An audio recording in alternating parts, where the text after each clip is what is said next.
Hey there, comic book friends. I'm Travis. It's time for the comic book roundtable. And tonight we have some familiar faces that have been gone for almost a month. Luke, how's it going? Hey, I was hit by the Omega Sanction. I fought Barbados, pirates, pilgrims, and now I'm back, and it's awesome. Yeah, it really is great to be back with you guys. Good stuff. Ah, great. And yeah, you've been power reading because of course not only were you not on the show, you were kind of away from your comic books for Yeah, all this time. yeah, So with like a rebirth binge. yeah. So Luke's gonna be all sharp. He's gonna have everything, the entire universe in his mind tonight. So if we're stumped and can't remember, Luke's going to be able to just draw it out for us just like that. So we'll be all set. And of course, also with us tonight we have Mike, Sergeant America. How's it going, sir? Excellent. I have what I'm pretty sure is Aquaman trapped in my tub right now. So I just have to get him Nice, identified. Yep. nice. And finally we have this Jen. How's it going, Jen? Hey guys, it's good. No Aquaman in my tub.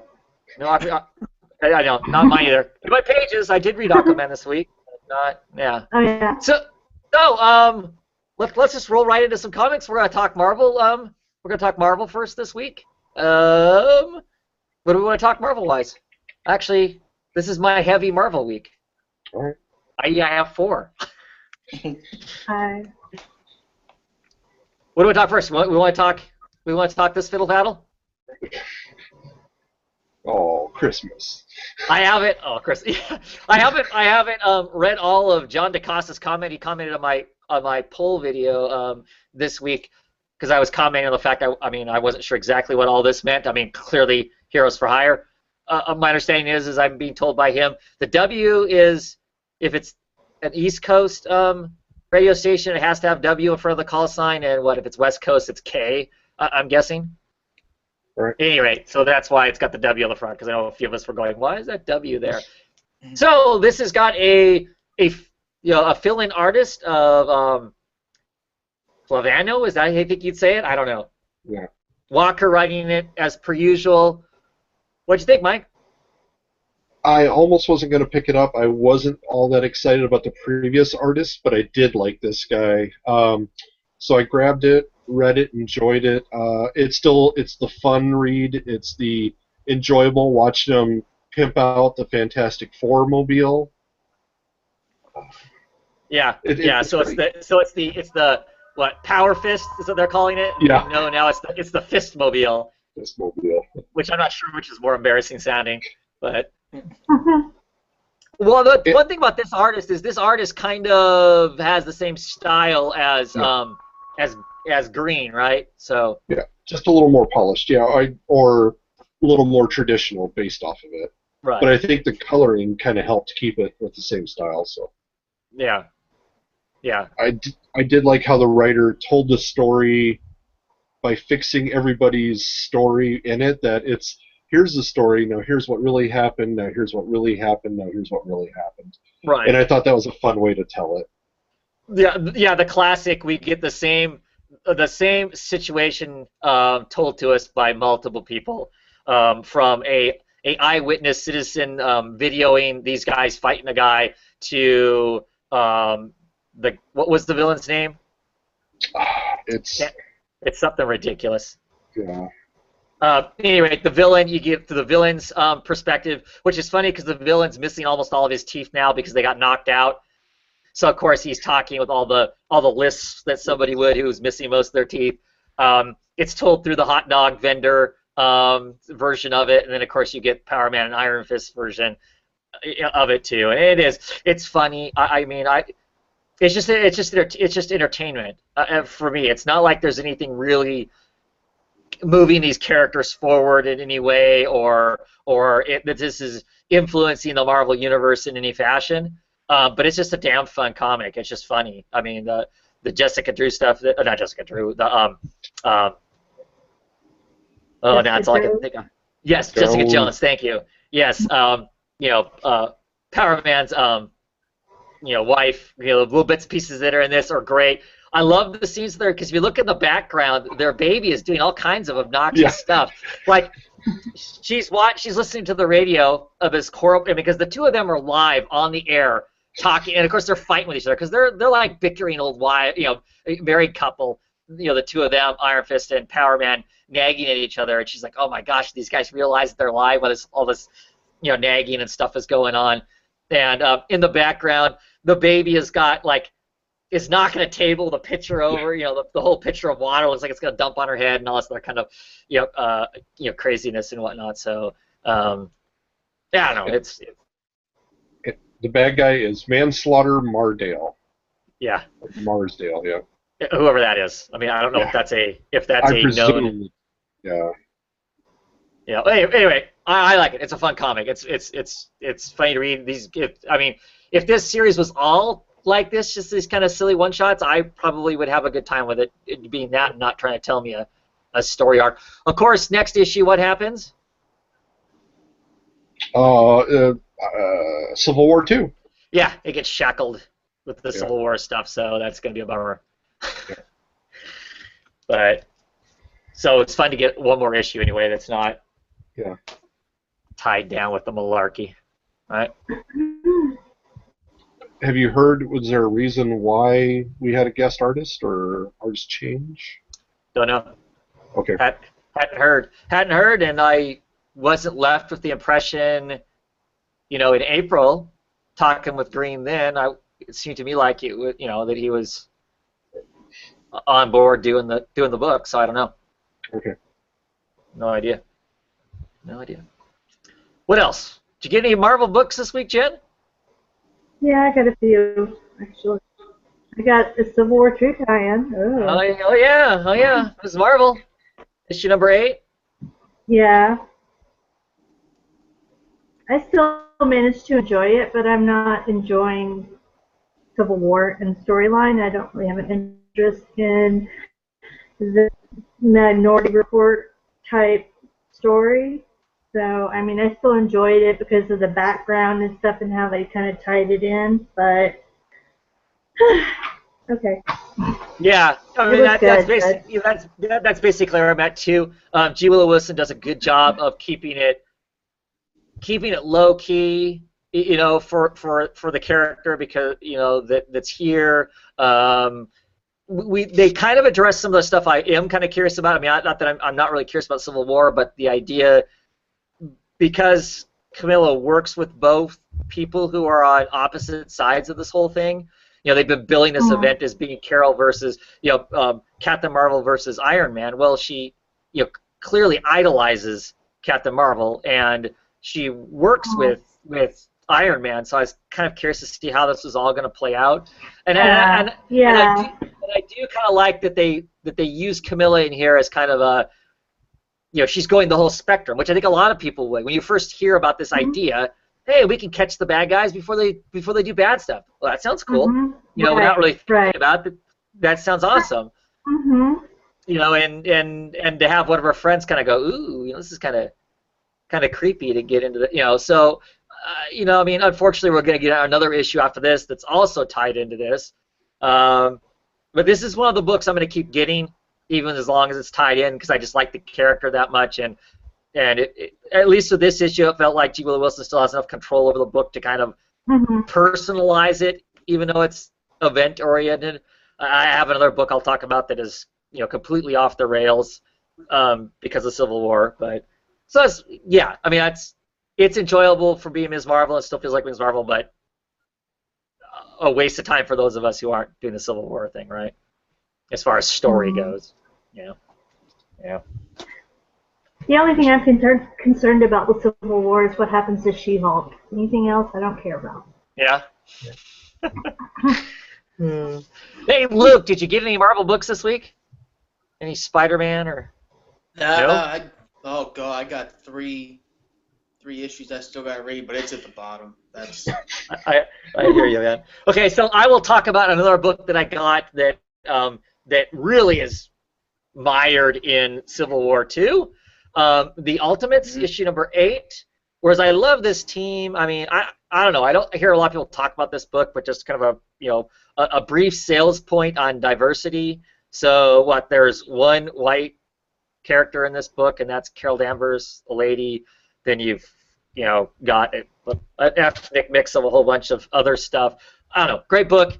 Unfortunately, it is gonna be total soup with this Civil War stuff. So this basically retells, this issue retells what happens, to the best of my understanding, of what's happening in the actual Civil War book.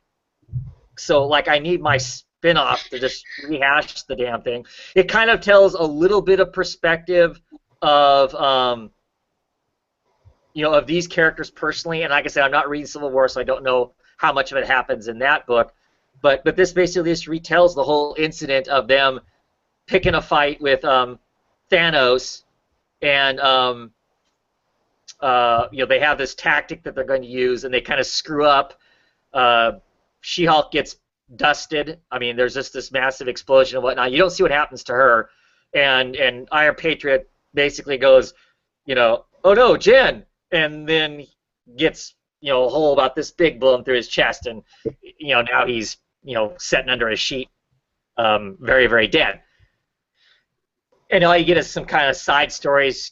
Carol Danvers clearly thinks the whole thing's her fault. The old Captain Marvel, I don't know why I can never remember her name. Illuminary, I think is her name, or something like that. She thinks it's her fault because she came up with the tactical plan and it failed. The only other thing that goes on in this book is they kind of go backwards in time and show them setting up the Ultimates. Why do the Ultimates get created? I mean, because really it's all was Carol Danvers' idea. She wanted to be proactive, to be looking for stuff that was in the cosmos that was going to be threatening on a grander scale, not oh no, the Wrecking Crew is stealing more money from a bank. She didn't care about that. She wanted a superhero team that was going to deal with the cosmic level threats. Lo and behold, they get this new tool called Ulysses to that they can hopefully tap into, kind of a thing. And the government, who is the U.S. government that supposedly sanctioned the Ultimates and thinks it's all okay, are actually got somebody on the inside watching them all the time and keeping track of them. And basically a branch of the NSA is got all of them bugged. But so much of it was literally just rehashing what my understanding is in Civil War. I didn't need to read Civil War because it was here. The abridged version of it. I don't know. I just not happy. I wanted this book to be more than what it was, and it's clearly because of the structure of it and the characters that are in it. If any event type thing is going to be happening in the universe at all, this is going to be stuck in it. I kind of figured that was the case, but I was kind of hoping, maybe lying to myself, that it wasn't going to happen, but it clearly is. So boo. I think that's my last issue. I actually decided to drop it as soon as the Civil War stuff really started rolling in. I think that's my last issue. I don't think I'm getting any more. So, yeah. Okay. Any other Marvel books? I have one other Marvel book. Doctor Strange. Doctor Strange. Yeah. This is what, part 4 of the Last Days of Magic. Either of you picking up the other Last Days of Magic stuff? Was there something between the last issue and this issue? Not to my knowledge. Did it feel like that there was something between the last issue and this issue? No, I think the way the guy's writing it, he's trying to allude that there may be a larger story, but yeah, as far as I know, there's no missing parts. So. Right. To me, it felt like there was. Yeah.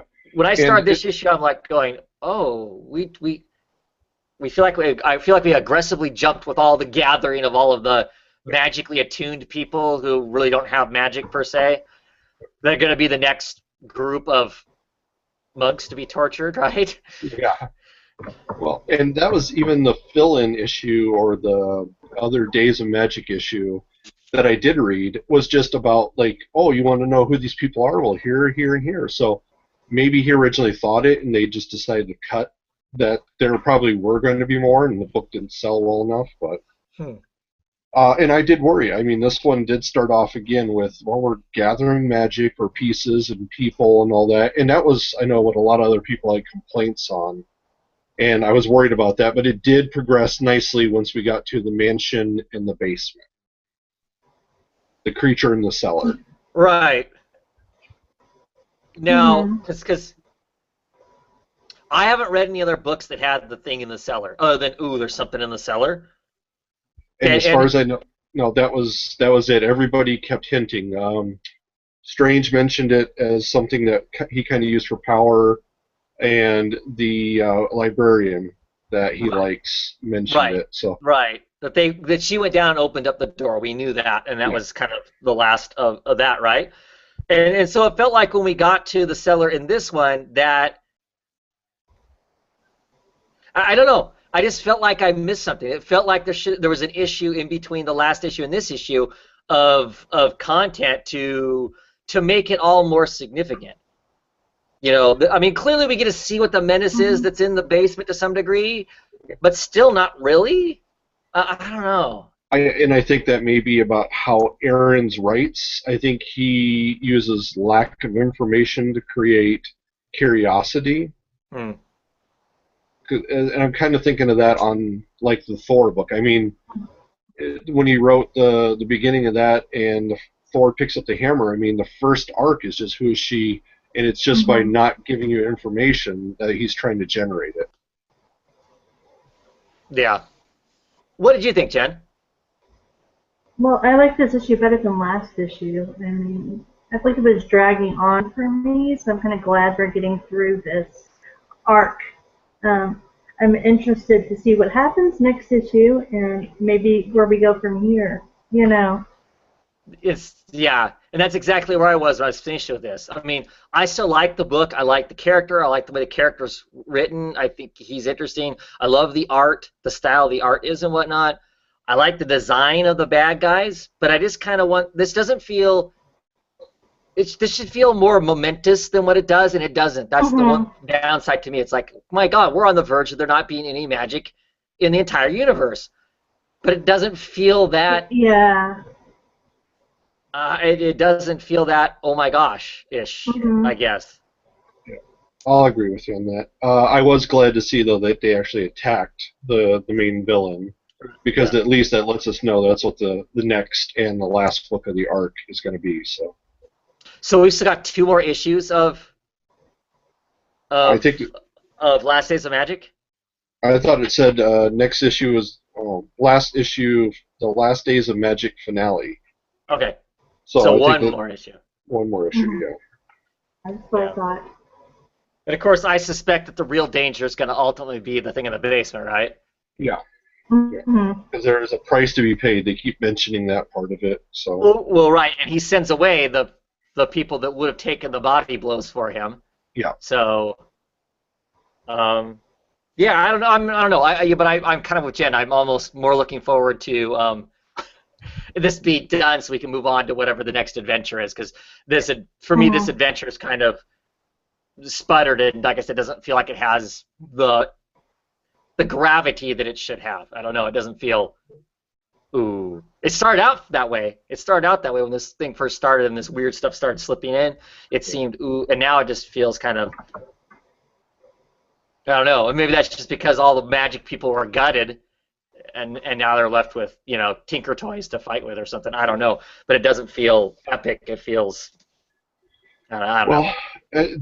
The magician with the top hat that they mentioned. I think his death was supposed to mean more, but we had so little contact with him, it didn't matter.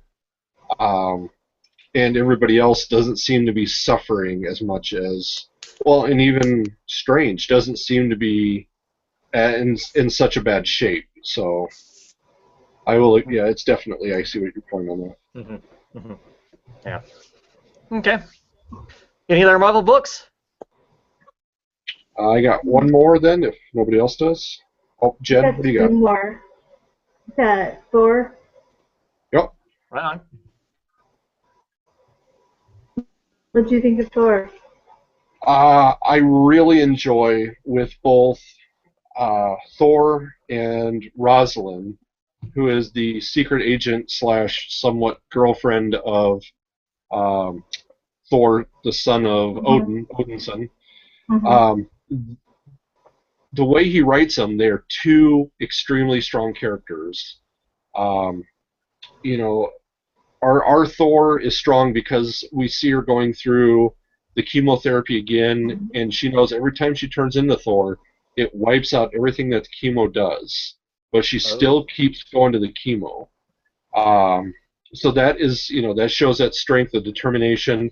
And then Rosalind has to go in and Jane, who is our Thor, is in her human guise. Shield knows that she knows who the Thor is, but they can't figure out. So they round her up, they start questioning her, and you can just see, I mean, she's ready to go to her chemo. She's wore down, and this is not where she wants to be. And Rosalind comes in, saves her, creates wonderful contact, that their friendship, that Odin's son is not a problem, even though they've both had a relationship with him.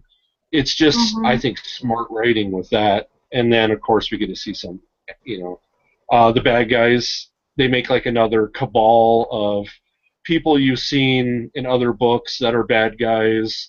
And, the Obadiah Stane's son, the Ant-Man villain, just a bunch of these, maybe C-list or B-list. Yeah, but they show up as like the 1% of the 1% or whatever, and they're, trying to control the world from behind the scenes, kind of like a thing, so but with like villains. Yeah. And Marvel often dips into this idea, this secret cabal, and it's all the names that you're expecting in that.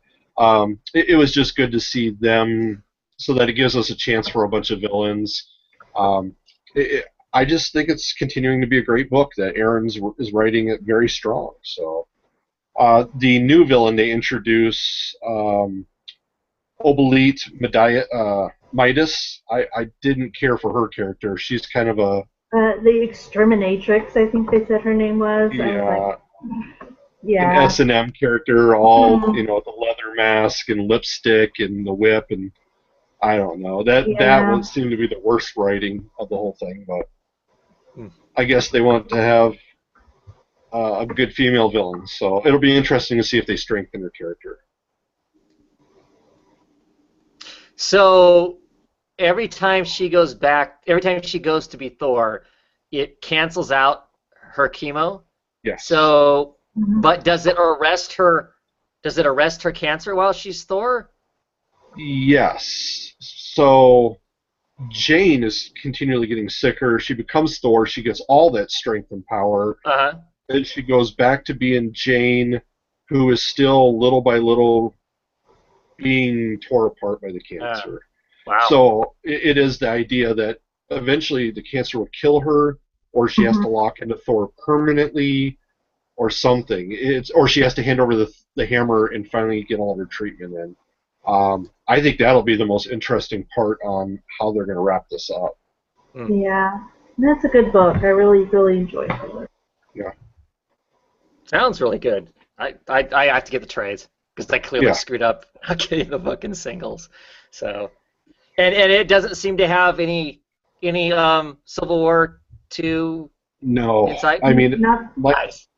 Like Doctor Strange, I don't know. It seems like Aaron's, for some reason, gets a free run on it. So maybe that was his agreement. Hey, I'll do the last 2 events, but then you have to promise me the next books I'm writing have nothing to do with events whatsoever. Maybe.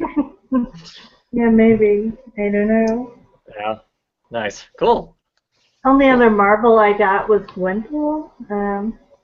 I just get it because it's fun. It's not something that I would recommend to anybody.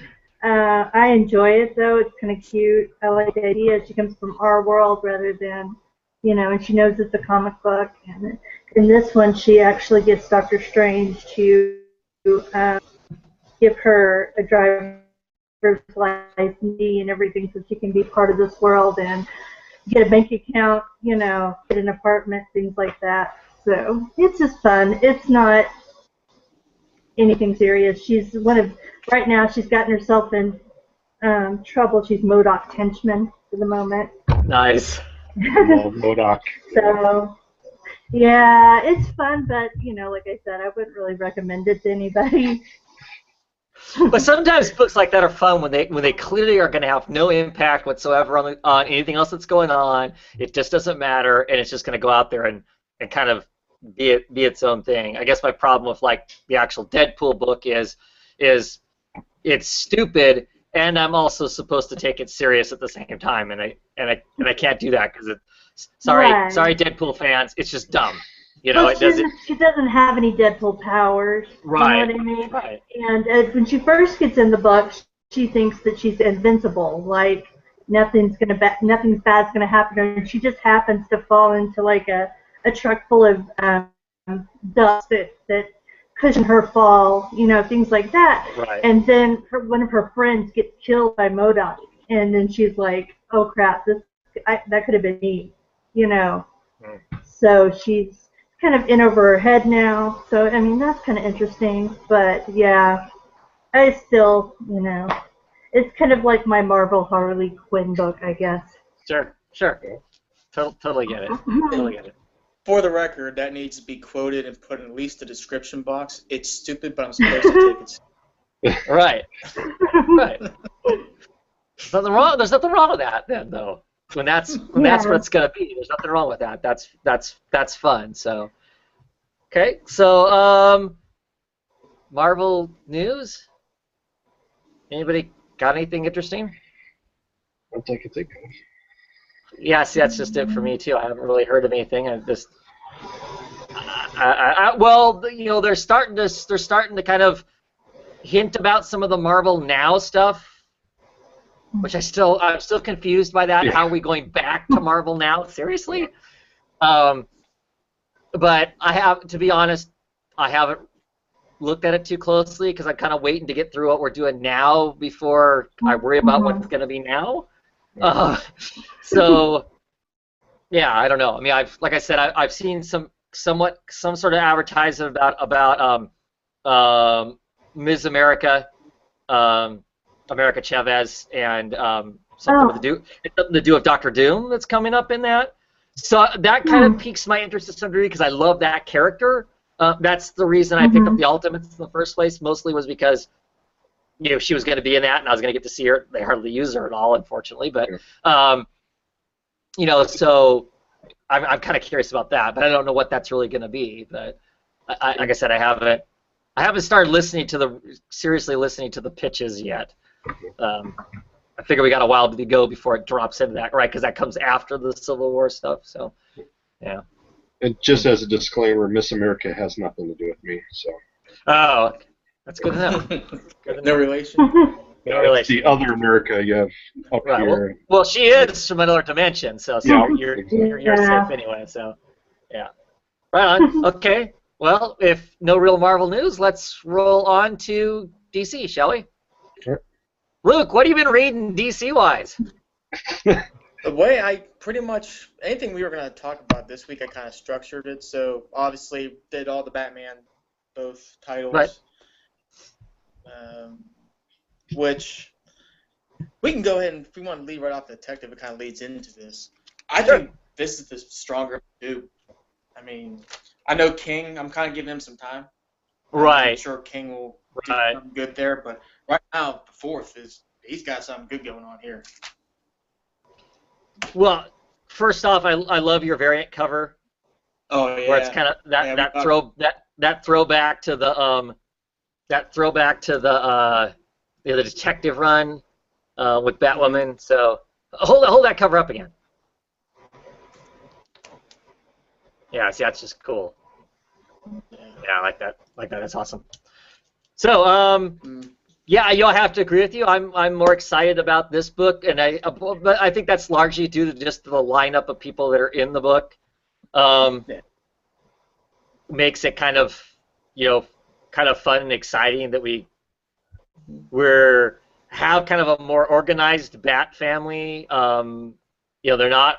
It seems like lots of times when they do this kind of a story, everybody's still very much an individual and off doing their own thing, and tend to be out of control. Whereas here, it's a little more tight of a ship, or they're trying to run it as a tight ship. So I like that. Right. And then I like the little bits and pieces of character, right, that we're already getting in the book. We get these kind of little moments, of some of the characters anyway.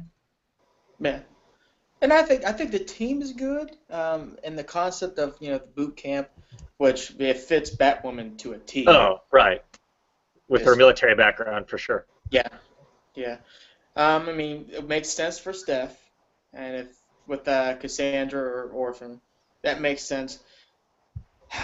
Drake, I know you're not a fan, but that one I'm kind of. It's just he's been. I mean, he's been around for a little bit, so I mean, he's got the smarts. So. Right, but they put him in as being the lieutenant, right? I mean, they kind of put him in as being that in-between level kind of a guy. The part of the book I didn't really care for is the touchy-feely moment between him and Bruce in this, him and Batman in this. Batman, where you really were a Robin. Who's that for? Yeah. Is that for all of you guys that were fans of him when he actually was Robin back in the day? I mean, because I don't. Yeah. I didn't see what the point of that was. Other than I think to some degree, Tinian is trying to mend some fences, and I think that's a plot line that's mending a fence. I think that's a plot line that's fixing the abuse that the character has probably taken in the New 52, right? Because when the New 52 hit, you still got Dick Grayson being Dick Grayson, and then you had Damian as Robin, and then you had Tim being Red Robin, and if you read the original Teen Titans, it briefly shows on one panel that he was Robin for a period of time, and then if you went and bought the trade of that first arc of Teen Titans, they edited it out. And he was never Robin. So, to me, I guess that's what. I guess answer my own question. That's what that was. Really, that was just a. We're sorry, Tim Drake fans. We'll fix him for you. Mm-hmm. No. Well, the thing I wonder. Go ahead, Mike.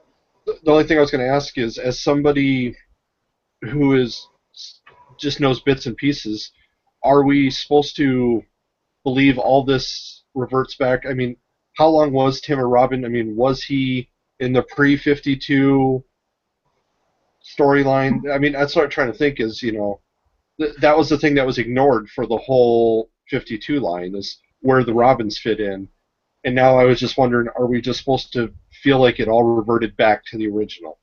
No, neither. Okay. It's not reverted back to the original. It's not the status quo. It's somewhere in between.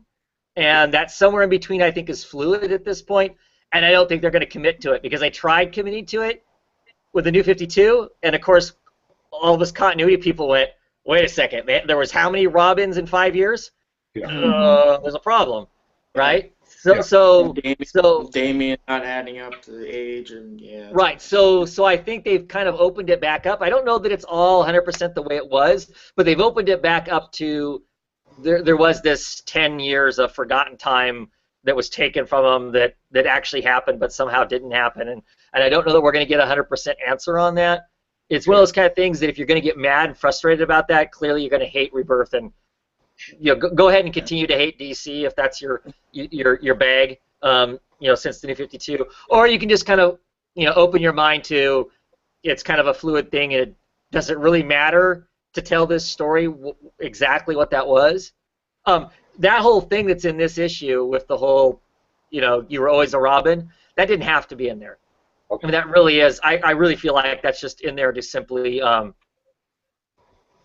do two things. One to mend the fences with the long-term Tim fans, and two, to give him something to feel guilty about between should he go off to school because he's been given this grant to go to super kid school, or does he stay in Gotham and fight the good fight? Personally, I hope he takes the go to school and we never see him again. But that's just me and my love for Tim Drake. So.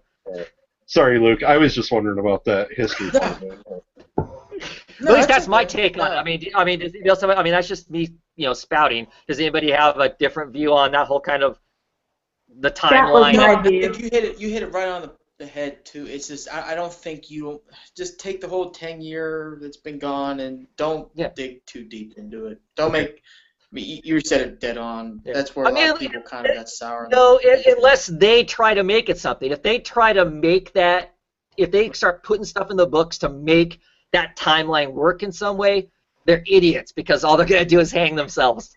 Because that's what they did. That's what they did in the New 52, and I just can't see them do it. But I really do think that's what. Anyway, I enjoyed this book. I enjoyed it a lot. I love the art. Eddie Burroughs is a great artist. Oh, I think I think he nails kind of superhero comics just perfect. And yeah. Did you read like some of the pictures are really good, but you get like some like this one picture here of Batwoman. Did it kind of remind you of like the J.H. Williams? well, Like the yeah, I painting was, style? as I was reading this, that's what I kept thinking too. Every once in a while, it'll go along, and the colorist will, instead of coloring it like the rest of the comic book, being standard kind of coloring, then there'll be these occasional pages where they've chosen to paint it instead of it just being standard color. I mean, it actually, they actually put brush strokes and stuff on it, and to me that was weird. I didn't understand. That was a perfect example, that page. I don't understand the elements being that way. Because it's not like she's someplace different, remembering back to this or vice versa. I mean, she's literally staying there having the conversation with these people about how pathetic they are, and then they need to suck it up and work harder. Yeah, so it didn't. That's a weird element. I mean, I could see using that element if it if there was if it added to the comic in some way. And I don't understand the use of it. Like when you see colors where, everything's in this color and then suddenly it shifts to this color because it's a flashback or whatever. That's coloring that makes sense. This didn't. I didn't think. I mean, right? Am I wrong? I thought it looked nice. I kind of almost wish, I don't know, if you can have more of it or you can kind of have an issue just like that. That's reaching, but it felt out of place. You're right. Well, I actually got halfway through the book and I flipped back to see if there was more than one colorist. Because, like down here, this kiss is, oops, spoiler. This kiss is, Nope. Right. It's painted too. The rest of it isn't. I mean, you can literally see there. The rest of the panels are standard coloring for a comic book, of this type, and then color page. I mean, it's literally right next to it. It's the next element. I don't know. I mean, is it supposed to be some sort of special focal point? Is that what I'm supposed to take that as? In this page, I guess it makes sense. That is, and maybe the other one made sense too because she's kind of bearing down on them about their things they need to do better, and that's why it's pain. It just seems like a weird way to show that in that kind of element of painting. I will say that I also like in here there was at least once that they did paneling like a loose version of J.H. Williams where they have Batwoman swinging along and they made the panel. I mean that looks like something that was stolen out of the old detective run back in the day, so that's kind of cool too. But I don't know. Those painting elements were strange. All of that I still enjoyed the book. It's a good story, and I think it's good that, and this is even me saying this, I mean, Batman's not oversaturated. He's there, I think, enough. Where everyone else, I think it's kind of equal. No one really kind of overshadows everybody. And the stories, it's a good story. I mean, we all know, I think, the fourth, his issue was kind of like Buccellato and Maniple at the end. But I think, it's a good concept. I'm surprised how good it was. Yeah, well, I'm still apprehensive about the villain. This army of weird-eared. I'm hoping, and I don't know. That has some elements. That has some potential elements of the fourth that make me nervous. So we'll see. But like I said, I'm not shooting it down at all. I think I have an idea who. It might be a little too early. I hope that. I don't know. Well, if you think you know who it is, what is it? It's this very. Call it. Oh yeah. I think it's Todd. 'cause I think I read in a solicitation that he's supposed to be Batman's enemy at some point when it starts, the Red Hood. So if this is, I don't know. Even though he's going to have his own title? Yes. Okay. Interesting. This is Scream's Arkham Knight. Okay. Okay. I'm hoping I'm wrong.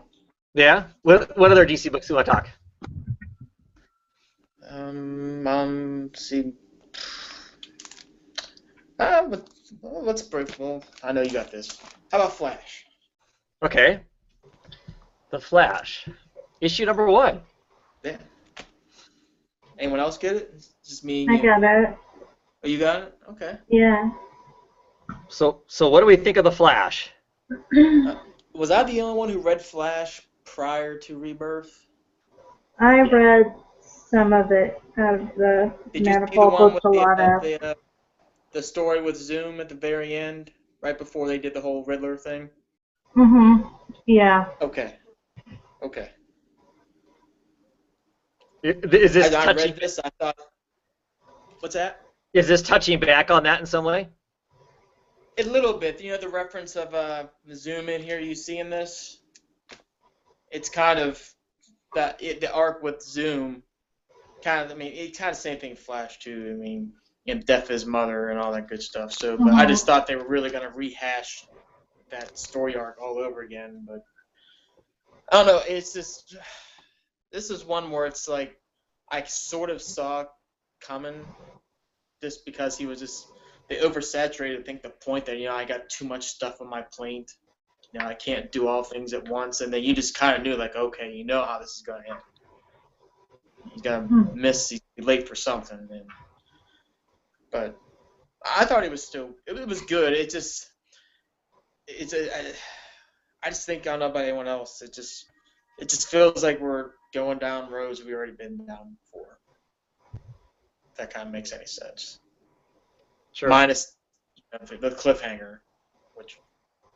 Well, I mean, they're going for. But yeah, I mean, think we've been. Yeah. So, do you know the basic idea of this first arc, of the idea of what this book's going to be about? So I think that's public knowledge that there's going to be multiple Flashes. There's going to be lots of people with the Speed Force powers, and some of them want them, some of them don't, and clearly he's got to deal with all of that kind of thing. So, I mean, by the end of this thing, clearly we're seeing that's starting to happen. Here's my thing. I'm just not a very big Flash fan, and so I reading this, I didn't think it was bad, but there was nothing that made me go, damn, I want to read the next issue. I'm horribly intrigued. Despite not being that big of a Flash fan, it's largely still, to me, felt like I treaded over a lot of stuff I already know about the Flash, and like I said, I'm not. I mean, my Flash reading, my experience is all having read the Justice League over all the years and whatnot when the Flash has been it. That's really my breadth of the Flash, and this felt I wasn't learning anything new, and I'm not horribly intrigued by the idea of multiple Flashes, so I don't know that I think this book's not going to be long for me. I'm getting it now because I'm getting this nice, awesome discount. And I don't know how long I'll read it after that, unless something suddenly really changes and makes me intrigued. I don't know that I'm intrigued by a whole bunch of the Flashes. That makes him less unique, and so then I don't know. What did you think, Jen? I thought it was okay. I mean, I enjoyed it for a comic. I'm not that excited. I wanted to be excited for all the Flashes and Godspeed and all that, but I'm not there yet. I'm stick with it. I mean, I like the Flash. I prefer Wally West, but maybe that's what's missing. I mean, granted, it's only been 2 issues with the Rebirth and this. There really isn't a villain yet. It's just. Yeah, I guess that's kind of it. It's kind of set up. No, I'm trying not to judge it. No conflict. No real conflict. The closest thing to conflict is the Flash, like most of the rest of us, there's not enough time in the day to do everything. I mean, that's really what it boils down to, right? I mean, despite him being super fast, he still doesn't have enough time to be everywhere and do everything. Other than that, there isn't a conflict.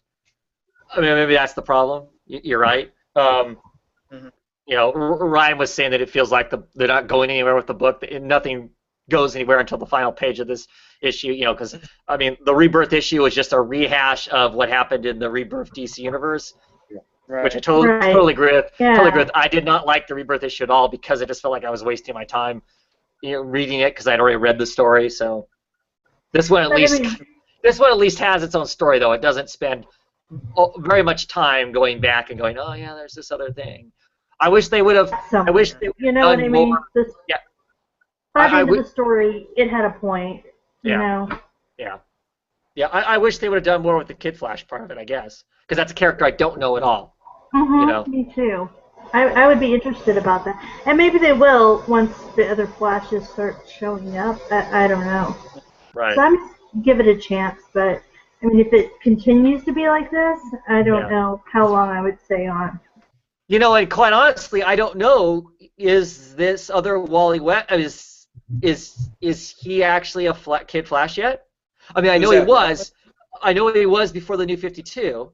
I mean, in the New 52, he had Flash powers. He was the new Kid Flash. But is he in the Rebirth? Is he a Wally West also? He has the same name, right? Yeah. Yeah. Now, see, right before Rebirth, Wally was just getting his powers. So. Right. Okay. So, but as I said, I don't know. Does he in this universe? Does he have his powers yet, or is he yet another one of the people that's going to get hit by lightning in this story? Right. Well, I'm assuming he already has his powers, but I mean, I guess we'll find out. Now, I don't know why they would power him and depower him. Okay, so if he already had his powers, Luke, since you were reading the Flash before this, were they aware of each other? Was the Flash and Kid Flash? I mean. Oh, okay. No. Wally was literally like in school. Okay. And like he started having the Flash powers thing. So. Okay. So when he's sitting there and the kid's going, well, take your pick, this place or that place. It's not like he knew that he could go to the other place. No. That they would be doing that. So okay.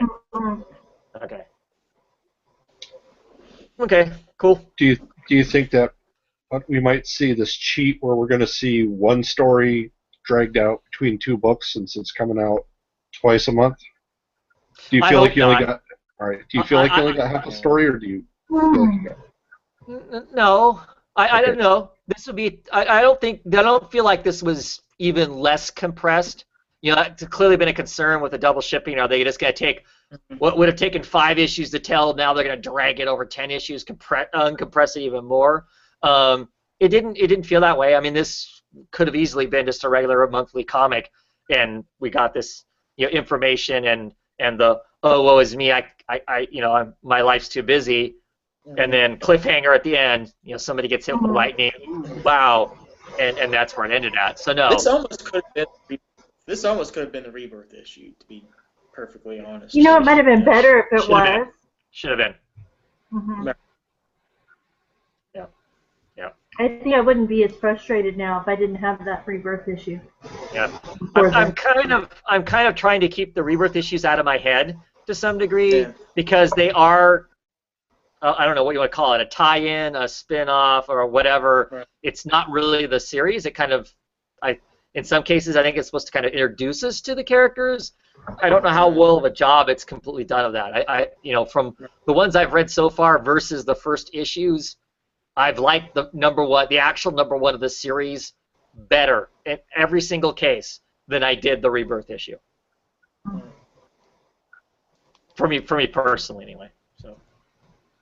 I think that's true for me. Yeah. Let's talk a non-Rebirth issue for a second.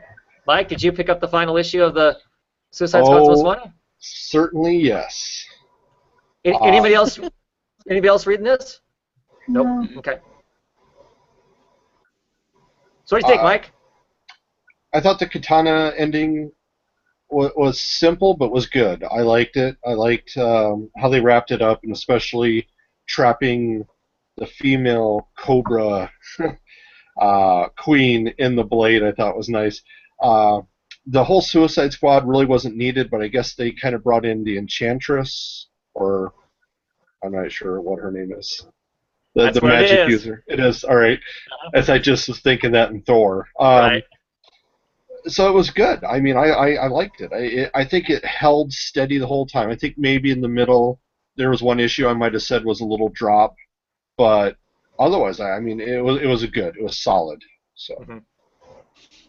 Yeah, I mean, I enjoyed it. It was not bad. To me, it still kind of harkens back to some degree to kind of nostalgia or whatever in that it is not written contemporary. It isn't as bad as, in my opinion, everybody who watches the show knows my opinion of the current Swamp Thing miniseries. It doesn't dive that far back into how they used to write comics, but it still to me has a tinge of, we didn't make it past 1984 as far as the style of writing goes, but it wasn't bad. I mean, it was fine. There were elements that I really liked and whatnot.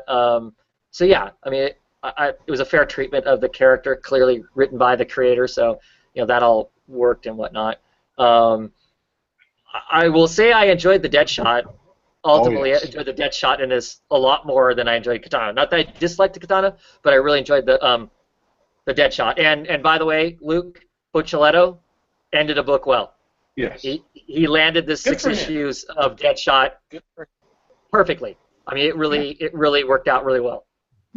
So now I'm starting to think that maybe the Francis Manapul part of the story team may be the bigger chink in the armor at the end of the day. I don't know. Or editorial messed with them more there. I don't know. But anyway, this was written well. I thought. What did you think of the Deadshot? I definitely liked it. Because of how well they built up the other guy, I think is what strengthened it. Yeah, and I think that's one of those things we kind of mentioned in the last couple shows, that a lot of the villains seem to make the books better. If you got a good villain, it really raises your hero, makes it more believable, or a better challenge or whatever. This one was. I mean, it just made a better Deadshot. I'd seen this story with him and his daughter a lot of times. This, I think, sharpened it. I think it wasn't total retread, so I liked it for that too.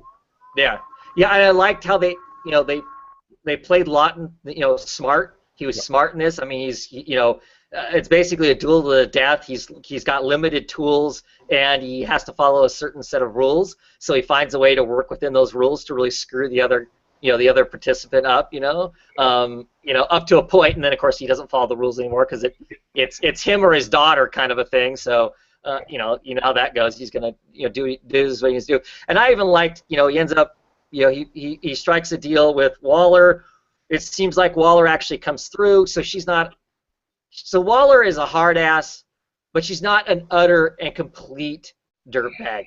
I mean, she is the hard ass. She, at the end of the day, it's her way or the highway. But it's a kid, so she makes some concessions. Lawton is still in the same place, but of course she's probably making those concessions because she knows it's the way to manipulate him, down the road, right? So, but I liked that part of it. I like the Waller part of it as far as that goes. And I'm very amused by the very, very end of this, where Harley, what seems to be innocently gives him as he's walking back to his cell, she hands him a baseball mitt and a baseball, which you think is kind of, well, it's going to be harmless. And of course, it's already sailing through the air, and it's beating the guards, and they're going to make another break for it, right? So I don't know. I liked it. I liked it quite a bit. Yeah, this telling of Amanda Waller made her a lot nicer than other ones, because like the previous Suicide Squads are reading. I mean, she is a serious ball buster. Yeah. Where she's like, so long as she gets total control and everything she wants, then she might concede to what you need. So, but this one made her seem a little nicer. Yeah. Well, even in this one, she says, you're not you are not in a position to make any demands whatsoever, whatnot. But like I said, she does. Yeah. What seems like is answering his demands, but the more you think about it, it's just another form of manipulation because that's Waller. So yeah, it worked. It worked. It was cool. Yeah. Luke, did you pick up the final issue of Robin, Son of Batman? Yes, I did. Yeah? I did. We fly off into the sunset? It's I don't know if you probably have the same feeling I did. This is one of the titles you can just tell they were just okay, let's get it done and move on. You know what I mean? I thought Fox tried. Yeah. You definitely have his, I think, mysticism type of feel to some of the storytelling in here. Mm-hmm. Threw that in there. It overall wasn't bad. I just thought the last 2 pages, I was just like, oh, that just felt like real rushed and ending. I mean, he was given somebody else's plot line and said, oh, here, end this in some fashion, right? I mean, really, that's what is what happened, and I think he did a fine job as far as that goes. I mean, this is nothing I would be excited about. I'm not like, oh my God, go pick up the last arc of Batman, Robin, Son of Batman, because it's awesome. No, that's not the case. But it wasn't. I'm not mad that I picked it up. It wasn't totally phoned in. It ended how I kind of figured it would. Like I said, they fly off into the sunset to whatever next adventure there might be, which is fine. It's a comic book. It doesn't have to end with them all in a shallow grave someplace, and we all feel awful because these teenagers all got murdered in their sleep or something. So, there are elements I still enjoyed all the way through. I kind of liked Damien's growing maturity in recognizing that this other kid that's from this other family is basically in the same place he was a couple of years ago. And kind of giving him the benefit of the doubt as much as he can to, help him turn his own life around. That he doesn't have to follow the family's, creed of insanity, like he did when he was an Al Ghul. So I like those elements, and I thought it was fine for that. But yeah, it was nothing special. Yeah. Yeah. And again, this is one I'm kind of with you. I mean, it was a fun ride. I mean, the whole entire series, I don't regret it. It just started off so good. Yeah. Well, I think it's just a testament to Patrick Gleason as a storyteller in general, with the art and and everything else. That I think he's I think he's got some good chops. So. Yeah. And I'd like to see Goliath. I hope when we go to Super Sons and Teen Titans, if every once in a while see Goliath. And then Maya too. That was a fun character. Yeah, I think so too. I mean, she had some good elements to her and whatnot. So yeah, for sure. Okay, we can get back to Rebirth books now, unless somebody's got something else there. Because I still have 3 Rebirth to talk about. What else want to talk about? Mike, what else did you get DC wise? I got then the Wonder Woman. We got the Chow cover, huh? Yes. Yeah. The meathead version. Yeah, or the scandalous Xena Warrior Princess cover, yeah. Mm. But it looks fine though. You know what I mean? It's not like, I mean, I get the outrage, and just because of kind of what Chow's been up to lately and the kind of the fights he's chosen to pick, which just adds to his notoriety, quite frankly. If you're a salesman, he's not dumb as far as that goes, I don't think. But there's nothing about that cover that would make us go, oh my God, Actually, I like that cover better because this is the type of cover I don't care for with all these busy people behind it. Kind of frustrates me. But even his covers that were supposed to be risky or whatever, they look fine to me. I'm sorry, he's just not. Yeah. It's whether or not you choose to be offended by it, I guess, is really what it goes to. Yeah, I guess so. Yeah. But at any rate, the contents of the book. What do we think? Wonder Woman issue number 1. So this is the complete beginning of everything. Yes. Yeah.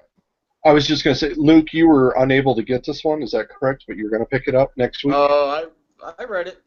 Oh, you did. Already. Okay. I got. Oh, okay. Yeah, it was damaged. I got my physical copies coming. I did read it. Okay. Yeah. Yeah. Mine has a folded. It was folded incorrectly and stapled. So. Dying. Oh, so yours has the cover rolled, huh? So it's Yeah. If you can kind of so see it, so that's. right. So your cover doesn't actually go clear to the outer pages. Ooh. No, at first I thought that was chopped incorrectly, and I didn't notice it till after Luke mentioned it. I went, oh yeah, that's messed up. Oh. I just want to mention the fact that mine came in the mail and Yeah, it is in beautiful shape. pristine. Yeah. No. I would Oh, never say that because that's a lie. okay. Yeah, sorry. Unless you literally caught it going off the printing press, Yeah. it is not pristine nor is it mint. It Mint. does not exist. For those of us who wanted to get into the grading snobbery, All right. Yeah. Yeah. Yeah. and clearly it's degraded from there because I actually opened it up and read the comic. Oh yeah. That always lowers the value. Don't read your comics. But I will admit I didn't do this though. Oh yeah. At any rate. Well, and no fingerprints left like all my Marvel comics. I liked Steve Trevor in this. Yes. The storyline they told of him and the government, I thought was a nice counterbalance to the Wonder Woman because I felt what you guys mentioned. I did not pick up the Rebirth issue, so I felt that everything that you guys are talking about was being repeated here again. My story seems to be changing. There's something going on. I need to find out what the truth is. And so I guess that's what the book is going to be about, or at least part of this half, because that was a good part we mentioned. Half of it is this storyline, the other half will be the past, World War II, or all the way back to Themyscira. I don't know. I don't know how Okay. far back they're going. I just know that this is set in current continuity, and the other is dipping into her past in Okay. some sense. That's why I'm really curious about issue Yeah. 2 to where we can get an actual sense of what is that really going to be. Speaking on the Steve Trevor part, I absolutely love the fact that clearly they've had a relationship. You know, that's kind of always been a tradition thing. They either are in a relationship or have had a relationship. I love that he pulls out a picture of her, and it's a piece of Nicholas Scott art. Oh, Because that's what that is. it's a picture from the past because it's an old picture, and clearly it's a mugshot. It's Yeah. like when she first showed up, you know, and she's over 6 foot, which of course I love. Yeah. But it's a mugshot, and it is a piece of Nicholas Scott art. She's not credited in the credits, but that is a Nicholas Scott drawn Wonder Woman that they slapped in as being the picture he carries around in his wallet. Well, and it was beautiful. I just didn't realize what it was from. See that maybe this is. Go ahead. I'm sorry, Mike. No, that was it. Go ahead. Just that I thought it was a beautiful piece. I'm glad that you guys explained who it was or what it was. I mean, I personally. Do you Go think ahead, this Luke. is something they're gonna do as we, jump from? Is this something you think you'll see more of when we kind of bounce between the artists? Where if anything that's a reference to the past, you're gonna see a Nicole Scott like an art into the current issues. So I know that's how they're gonna bounce like the year one thing. Do you think you see more of this? I guess. I don't know. I mean, I'm curious to see how they'll intertwine the two stories. Because literally right now, it almost sounds like we're going to get two separate Wonder Woman stories, which both written by Greg Rucka, which I have zero problem with whatsoever. And I'm assuming at some point they will twine together. I don't know how much that's going to be at the beginning. I just thought that was a really smart thing to do. You know, them pull out this picture and them to visually put the seed in there in issue 1, so when we hit issue number 2, where we're back in that time, you know, of her first coming out as Wonder Woman or whatever, that we're going to get this, you know, it'll match up. That visual will match up. Now, does it going to work like that a lot? I have no idea. I mean, that's like I said, that's why I'm curious to get the next issue to see what that's going to be, what those elements of the story are going to be. So, what did you think, Jen? I really enjoyed it. I liked it a lot. I like seeing Etta Candy in there. I like Steve Trevor and him pulling the picture out. That was great. I like the ending. I'm excited to see where it goes from here. So this is probably my favorite Rebirth book this week. Yeah. Yeah, I'm really enjoying it. I liked Etta in this. It's another version of Etta. I mean, there's been multiple versions of the character. I mean, this is a completely new one to me. I don't remember Etta ever being, African American, for instance. She's been a special agent multiple times, so that's not a stretch. But so that's an interesting element that I'll be curious about. That was really interesting. They have her like thumbnail or fingernails. She's got E's on them. And that's just a little piece of detail that, will that matter down the road? I have no idea, but just kind of a curious little thing to go, oh, that's an interesting element in there. Of course, I love Sharp's artwork. In some places, it's more detailed than others. I don't know that I consider that a problem. It's, it just kind of, is what it is, I guess, for that element. Because there's some places where it just feels really rich. And I'm not sure how much of it's him and how much of it's the colorist, though, too. Because you get some of those first scenes right at the very beginning. She almost looks like some classic illustrated version. This picture here is just absolutely gorgeous. The blush of her, she almost looks goddess-like, like Grecian kind of goddess kind of element to her. And then later on, we go a couple pages into it, and here she looks more just like comic book Wonder Woman. Her hair is a little flatter.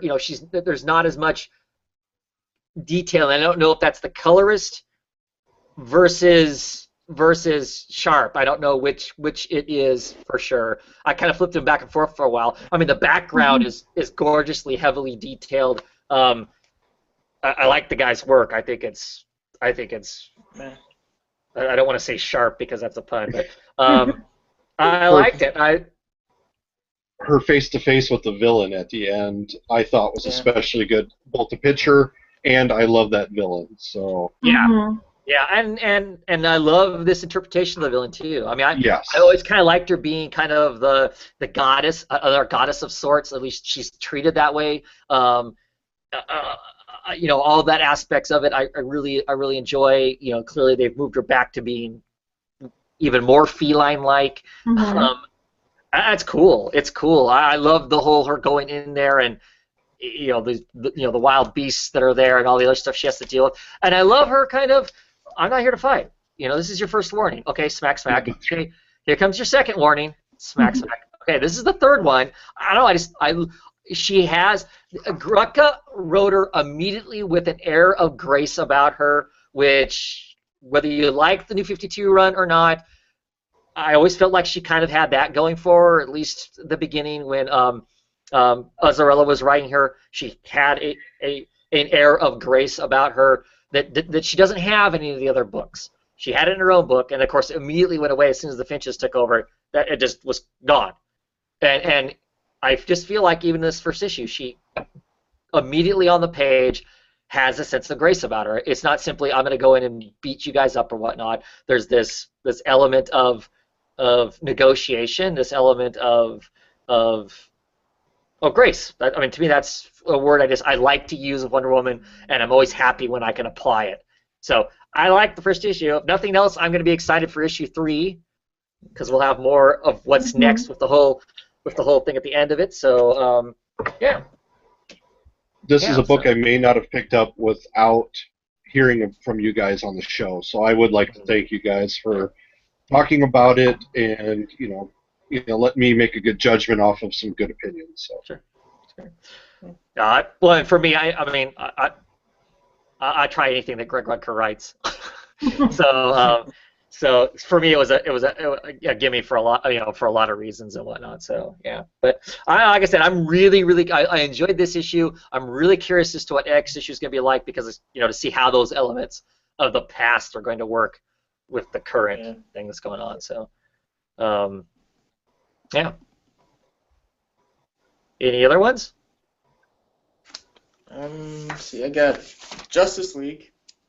Okay. And, I have not read any of the Superman stuff yet. I have Rebirth in issue 1. I cannot wait to get into that. I hear what issue? what issue of Justice Oh, League is this? 52. Okay.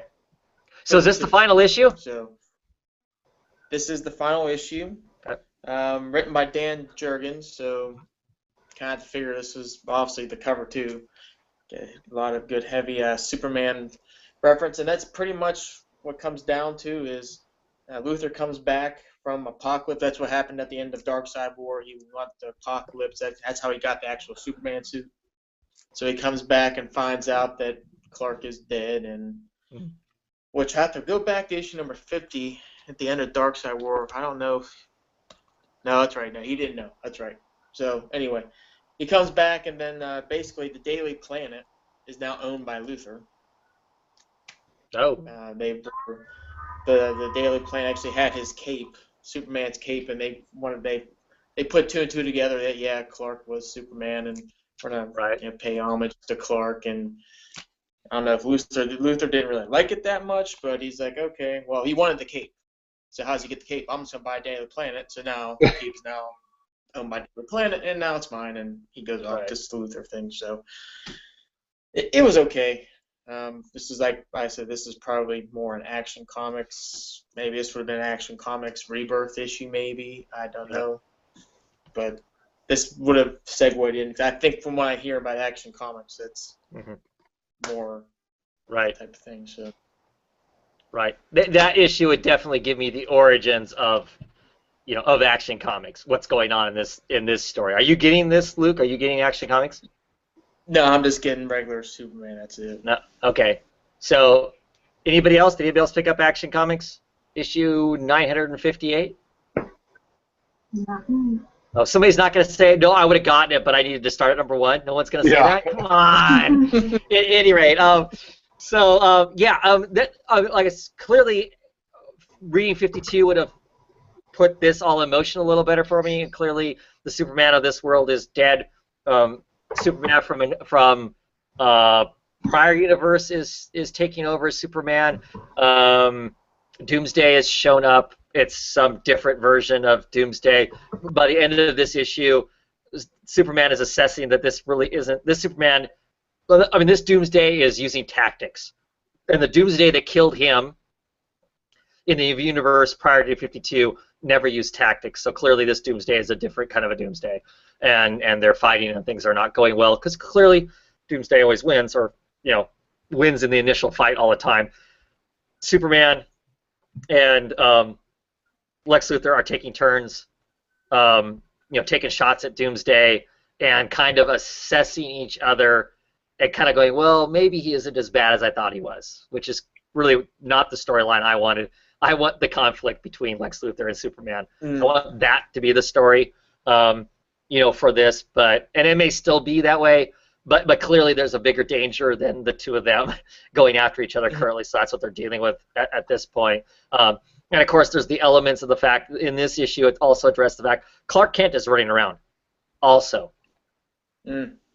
So there is a Clark Kent, there is Superman, and they're two separate people in the same place at the same time.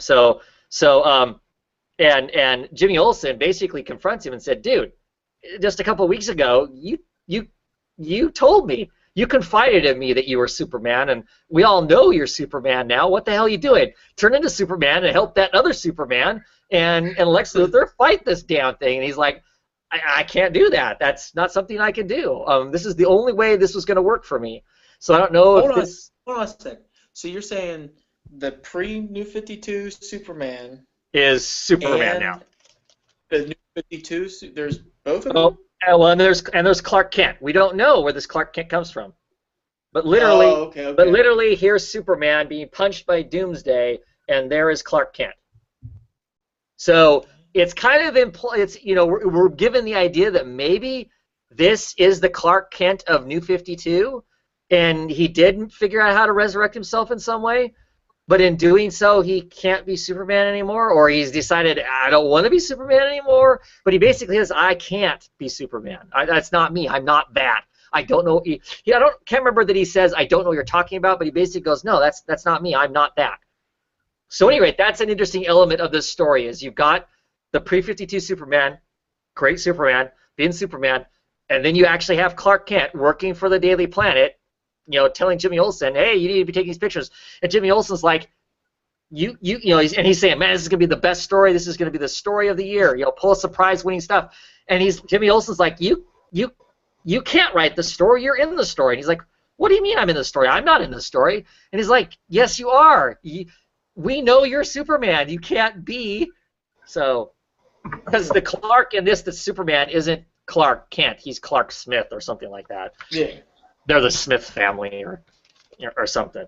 So. Wow, that's interesting. Yeah, so so that element of it has me interested. This was a fine comic. It wasn't bad. I enjoyed it for us. The bummer for me is that they're already brawling with Doomsday, which is a high-end lethal character to be fighting, and it just seems like already we're at ultimate life-threatening to the characters themselves.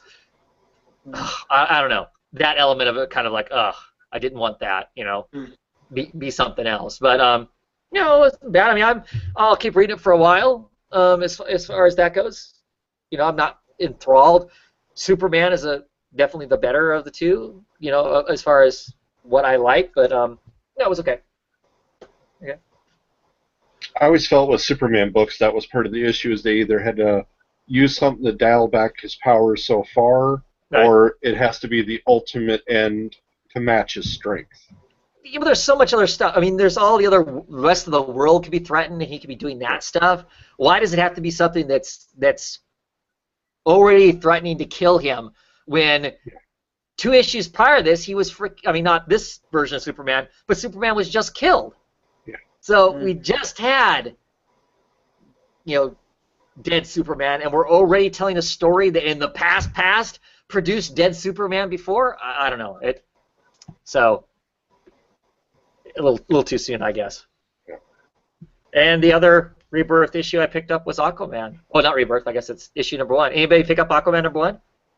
Jen, did you decide to go pick it up? No, I didn't pick up Okay. Aquaman. Okay. Yeah.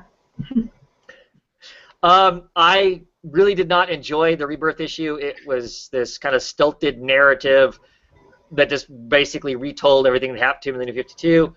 Aquaman's one of those characters that I just, beyond being in a super team, I don't really care one way or the other about.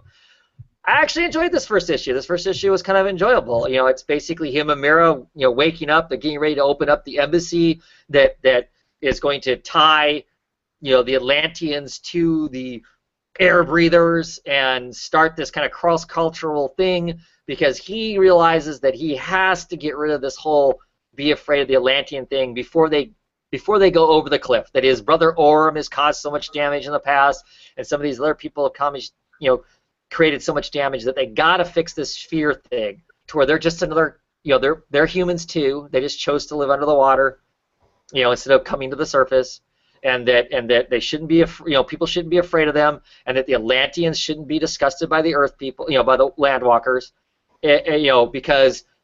Just last week, the Chinese had a nuclear sub down looking for them, and it was really close to some, scary tension, so we got to get rid of this. So, they open up this embassy. We get introduced to a British naval officer woman who is going to be stationed there, and they pull out the big guns for this story, too. They've got, Black Manta in it, which I like Black Manta. He's a cool villain.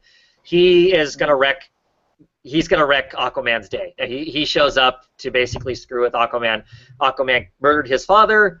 He wants the entire world to know that, and he wants to wreck everything that Aquaman loves. And so he basically plants a bomb in the middle of the embassy during this open house and causes all kinds of chaos and whatnot. So,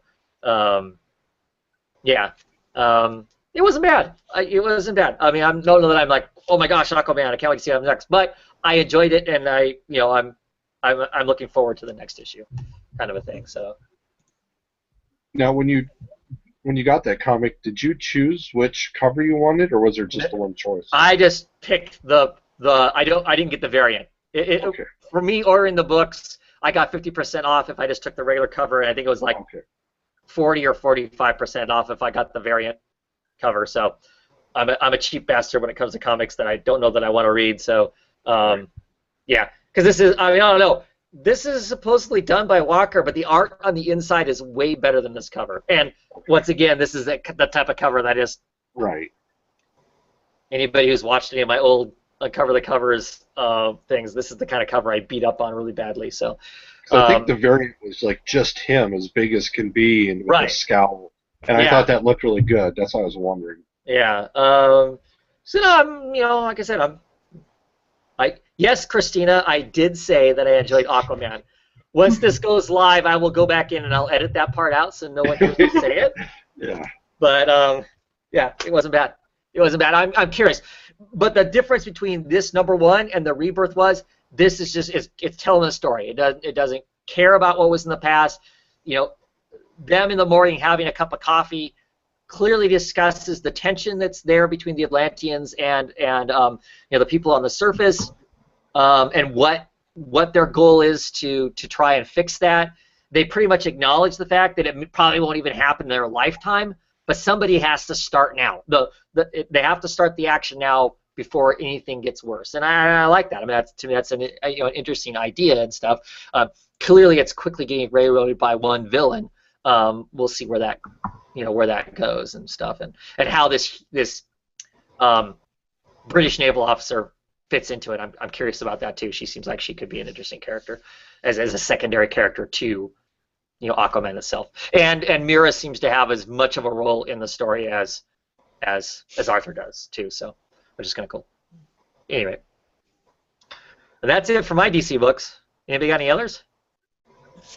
I got one. Go ahead. You go ahead, Jen. No, Harley Quinn. Harley Quinn? Yeah, that's what Luke's got too. Yeah.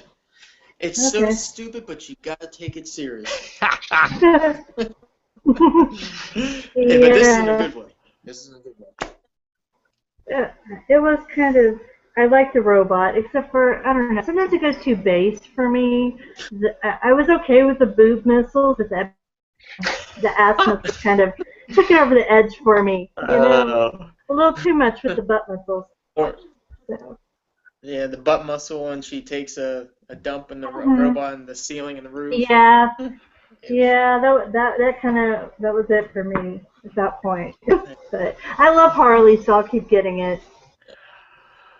And I thought what this issue does good, when it does throughout the whole entire series, though, it's like a lot of their stories are like you read it, it's like a one and done thing, but it kind of bridges through some of the other main arcs. This one goes back to a little bit some of the Red, not the Red Tool. Yeah, Red Tool. That's the name.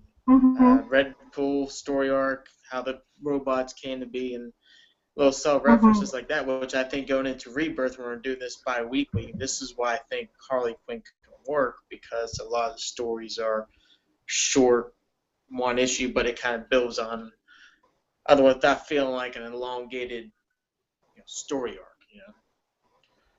So the Harley Quinn book is. I love the art. Chet Harden's art's just amazing on the book.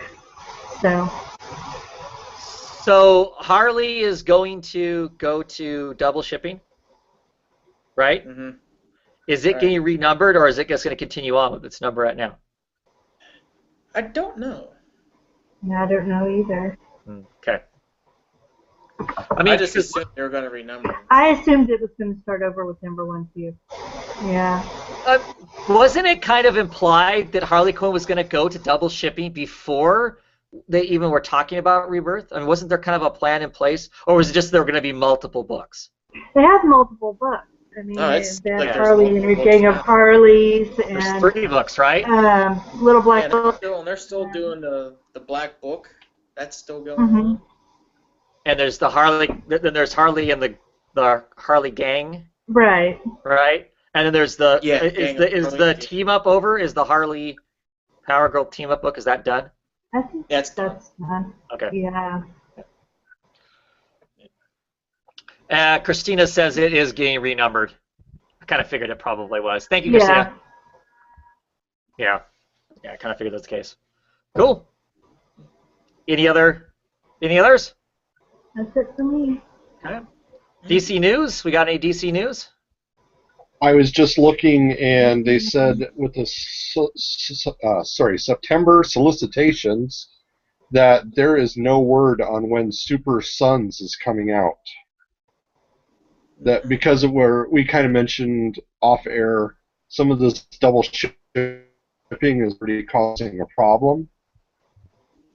Oh, And Justice League and Earth 2 announcements.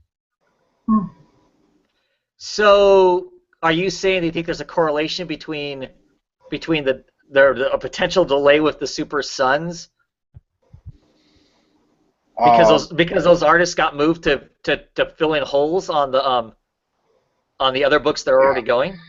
Because yeah. partially what me and Mike were talking about before we went on the air is that we've already heard that with Superman issue number 3 or 4, I want to say, they've already had to have artists that weren't intended to be on the book jump in to do some art on the book. We don't know why. We don't know why that is. I mean, that there was some, somebody had a problem or just couldn't make their deadline, or exactly what the rationale behind that is.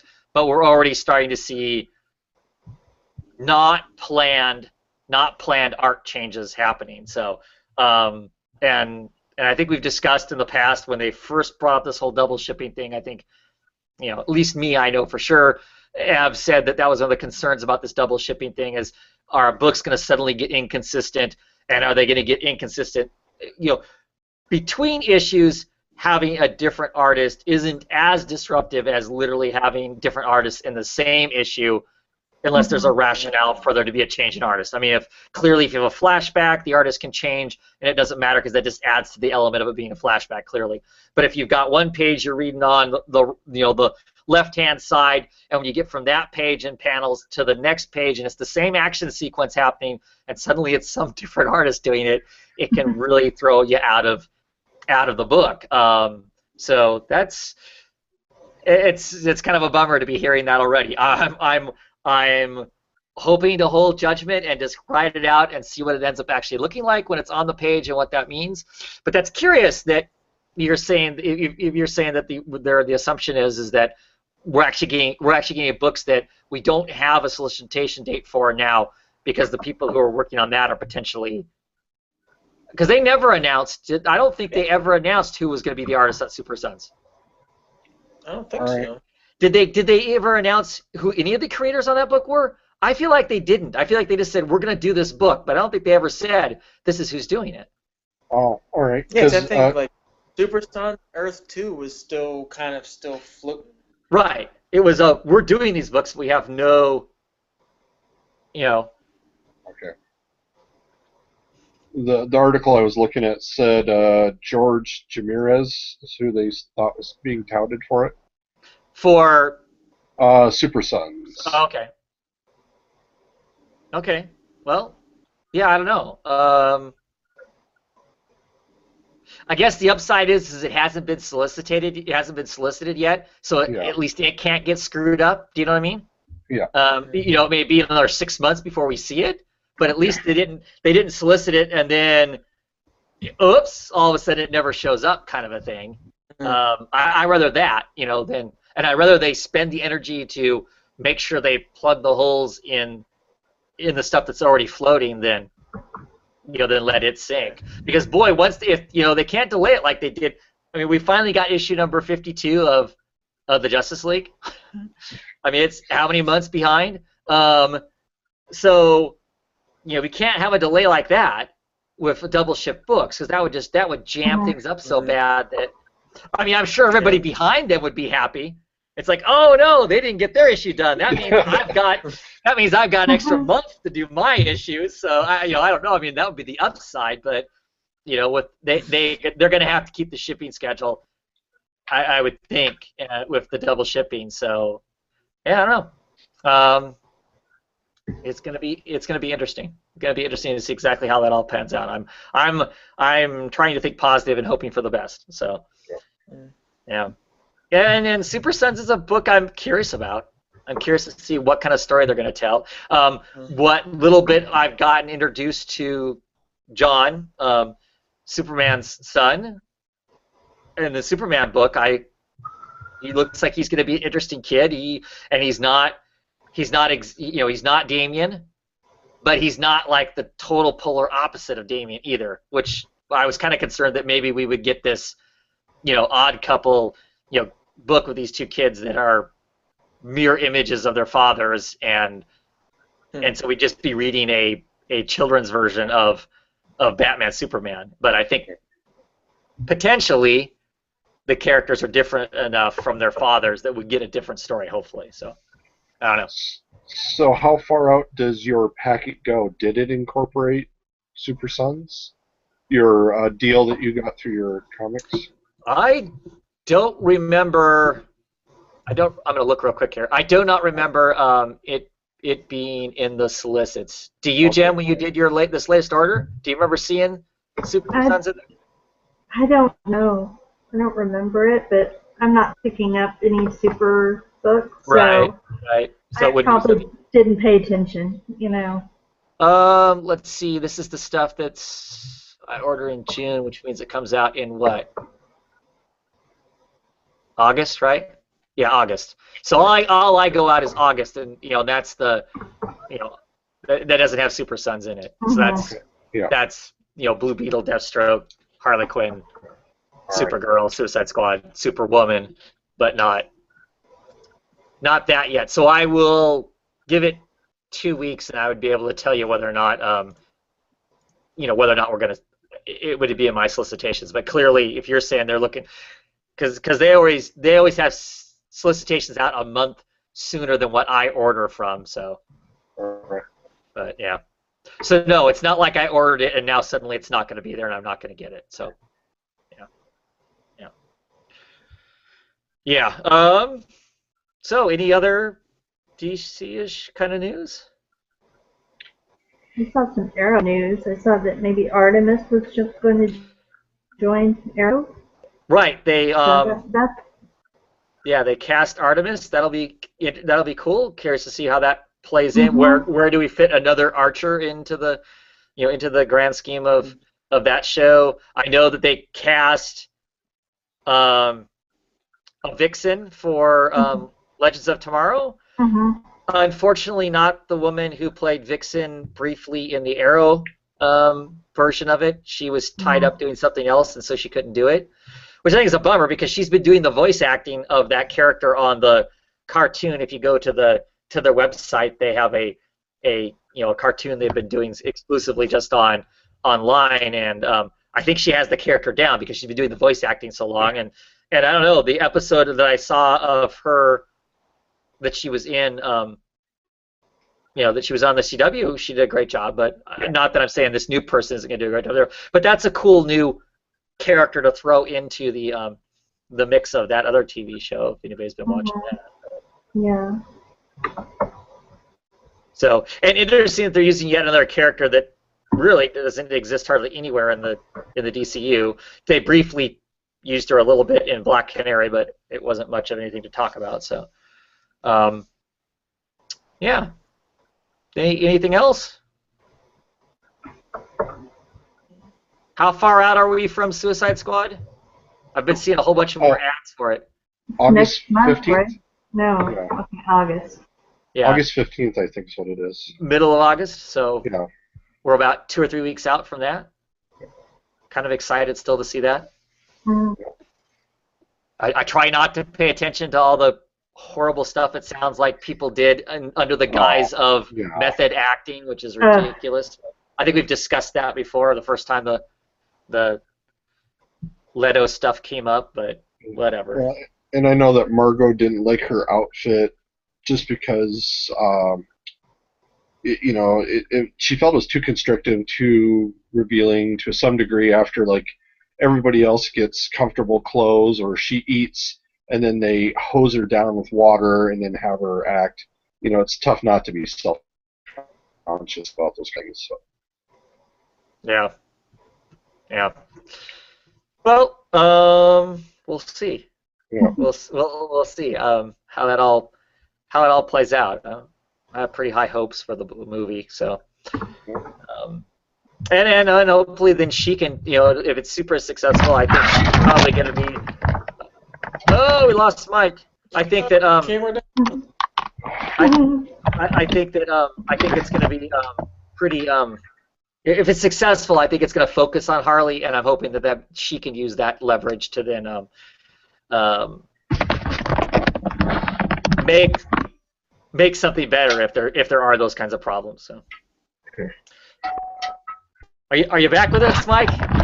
Yeah, I have a cat, and the cat decided to jump and pull the cord, and all the wonderful things that go with that. So, I think I did hear that. I mean, they'd like to, of course, do more Harley because of how well the character does, and I think she discussed that she would like to do a Sirens, so that she doesn't a Gotham Siren, so that she doesn't have to hold the whole movie down herself. Yeah. So cool if it becomes that. Of course, first you gotta get the first thing off, and then decide what you're gonna do from there. So, yeah. Alrighty, well, let's move on to independent books, since we don't have any other DC news. As per usual, I got a big swath of stuff. What has everybody else been reading? I've only got 2 books. I've still got to go pick up. I didn't get Kelly Sue DeMonic's books for some reason. I haven't gone back to look to see if I accidentally didn't get them in my shipping or if I forgot to order them. So you're getting both Bitch Planet and Pretty Deadly and didn't get either? Yeah. Ouch. So either I'm going to check after this, and then if I didn't order them, I'm going to go to the store tomorrow and get them. Well, I mean, I don't know, Jen, to be quite honest, both of those books were delayed, so I don't know if they, when you started ordering versus when were these books actually solicited for the order. I don't know. I would have to go back and look at mine, for instance. It could have been 6 months ago that I ordered these issues, and I know you that far back you probably weren't using Discount Comic Service at the time. So that may be the case. Okay. So what did you get? I got She-Wolf. Oh, cool. You want to talk She-Wolf? Sure. I'm interested to hear what you have to say about it, because I'm not really sure what I thought about it. I'm getting the next issue for sure because I pre-ordered it, but I'm not sure if I want to stick with it or not. It was kind of a mess, I think. But it was interesting a little bit, but yeah, I don't know. Could you really follow the story? Was this some sort of like fever hallucination thing she's having, or? Right. So full disclosure of being honest about how I read the book. So I start reading the book, and I'm like, visually it's stimulating. I love the way it looks because it just looks different than everything that's kind of out there and whatnot. And so I was enjoy it for that, and I'm reading along, and it starts out clearly there's some dramatic things happening. You're kind of going, wait, did I miss something? Because you just immediately somebody's being attacked by a werewolf, and you got these brown colors, and then suddenly it becomes blue, and there's naked people waking up, and they're seeing people run off, and there's people with guns, and I'm about halfway through the book, and I am going, what the fuck is going on? It's like somebody with ADHD wrote it, Right, it just kind of keeps flipping between things, and you're getting this other stuff going on. She's talking to her principal, and her principal's like, got a good guy, bad guy thing going on, elements, and I'm like, what? And until I hear she's 18, I'm thinking, okay, you're showing me a underage naked person, because she's in high school. I don't know what I think of that. Let's, the whole werewolf copulating with, I don't know if she was alive or dead at the time, and then she's eating bits and pieces of, the werewolf's eating bits and pieces of this woman, snacking on her feet, going, hey, you want a bite? And then there's the whole kind of Red Riding Hood thing where she's running around and she's in fetal position, floating through space with eyeballs. Are we enjoying the comics so far? I'm just going, this is trippy. I mean, I don't know that I don't know I hate it, but it's like all over the place. Let's go to the swimming pool. Okay, awesome, yay. Oh, she's growling at the dog. Let's arrest her. Let's arrest her and like, make her go to church and confess her sins because she growled at a dog? Seriously? Yeah, it was weird. If that's the case, I maybe spend a lot of time. I have to spend a lot of time in church. And then I get to the end of it, and I'm like, and she wakes up, and I'm like, oh wow. So then I went back and read it again, and I really enjoyed it. But until I got to the end and realized what the hell was going on, Mhm. I was like, wow, this is all over the place. I like the little bits and pieces, but the little bits and pieces made freaking no sense at all. Until you get to the end and you realize that she wakes up because the book is called Spell Number 1, Shapeshifting. And by the end of the issue, you realize she's got a book open, she's got a pentagram, she's clearly been doing some spell casting and whatnot, and all of what we got told makes sense in the fact that, so I don't know, Jen, did she hallucinate it? Is it what's going to happen, or could happen, or she got into the spell and something bad happened to her, and then while she was unconscious, she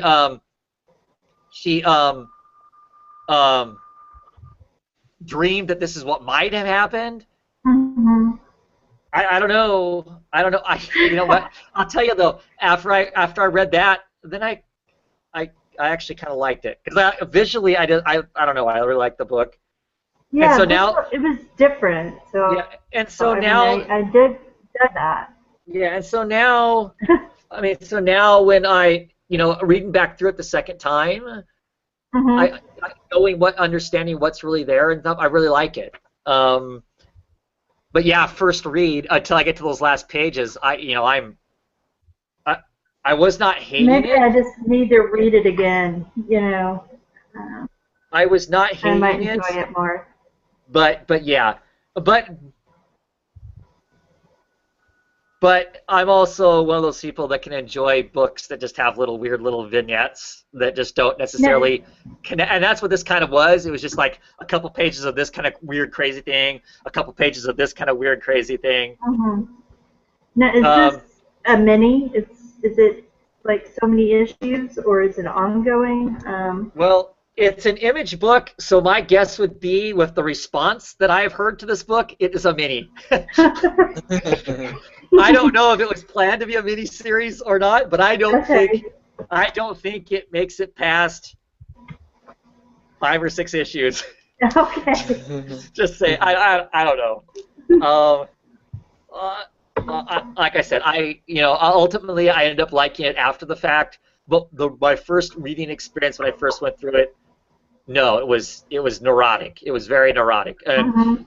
and I could enjoy those little weird things for being what there were, but not if I was supposed to put it together as a story. Mhm. And clearly I knew I was supposed to. I knew there were elements in there that were telling me this is some sort of stream of consciousness kind of story. Mhm. But at the end of it, then it all connects. But it was so neurotic while I was reading it that I literally had to go back and read it again once I had that information for it to be less neurotic.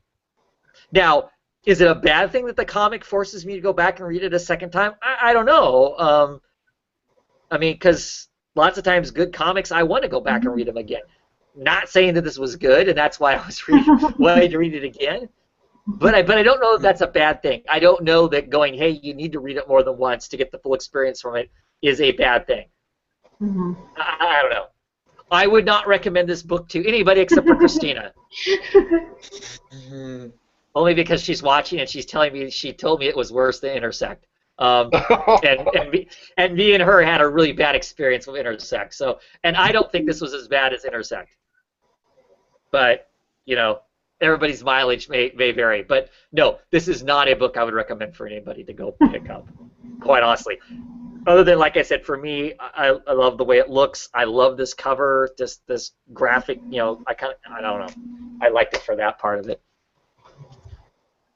But yes, I was given the impression from other people that I talk comics with that they were had some things to say, but would not say exactly what those things were because I hadn't read it yet. But yeah, whew, all over the place. Mike, did you get any Yeah. indie books this week? No, I did not. Luke, did you get any Indian books read? I got one. I got Back to the Future, issue Future. number 9, which I read 8 and 9 together. Okay. It's the same old. I mean, we finally get to see Biff. Biff's here. He's Oh, actually yeah. a cop in the future, 2023. So, Scary thought. Doc Brown got his memory finally back, and how he gets to the future is pretty cool. And they, instead of he from 1883, I think. Yeah, to get to 1983, he used like this, kind of like we saw, I think, in part 3, right, with the train and whatnot. But he had like this stagecoach. But from 1983 to 2023, they basically created this hot air balloon, went up like a half a mile in the sky, and they jumped off, and they had to reach 88 miles per hour, and then they wake up in this big roller dome thing, and that's where they run into Biff. So, but it goes into the same type of thing. If you like the movie, this is just a Back to the Future fanboy, tickle your nostalgia fix type of thing. But it's fun, but it is what it is. So, but I also didn't realize they have a PlayStation 4 game, Back to the Future. I have to go check that out. Oh, really? Yeah, didn't even know. It's on an ad. Cool. Right. I don't know how much longer this could honestly go, though. I think it's ongoing, but they still got you buying it, so they're good, right? Yeah, it is. Yeah, I mean, it's a good time, but you just wonder how much more they possibly drag this out. So. Right. We'll see. Right. Yeah. How long they have the rights to produce it or something like that, maybe? I don't know. Yeah. I think the actual creators of the show actually write it. Oh. Of the movie. Yeah? Huh. I think so. Well. So they'll probably cost less for the rights then, maybe. I don't know. Huh. I think. Yeah. So, what other indie book did you pick up, Jen? Department H, or Depth. Oh, Depth, yeah. Yeah. It's a great book. I love it. It continues to get even more claustrophobic feeling, and she's stuck down on the bottom of the ocean. Plus, last issue they were attacked by this big squid octopus monster or whatever, and she and her brother ended up at the very bottom of the ocean. And so in this issue, it starts out with her rescue by one of the other research team people at the bottom at the station or whatever. And then he rescues her, and it gets like even more crazy in the ship. I mean, not the ship, but you know what I mean.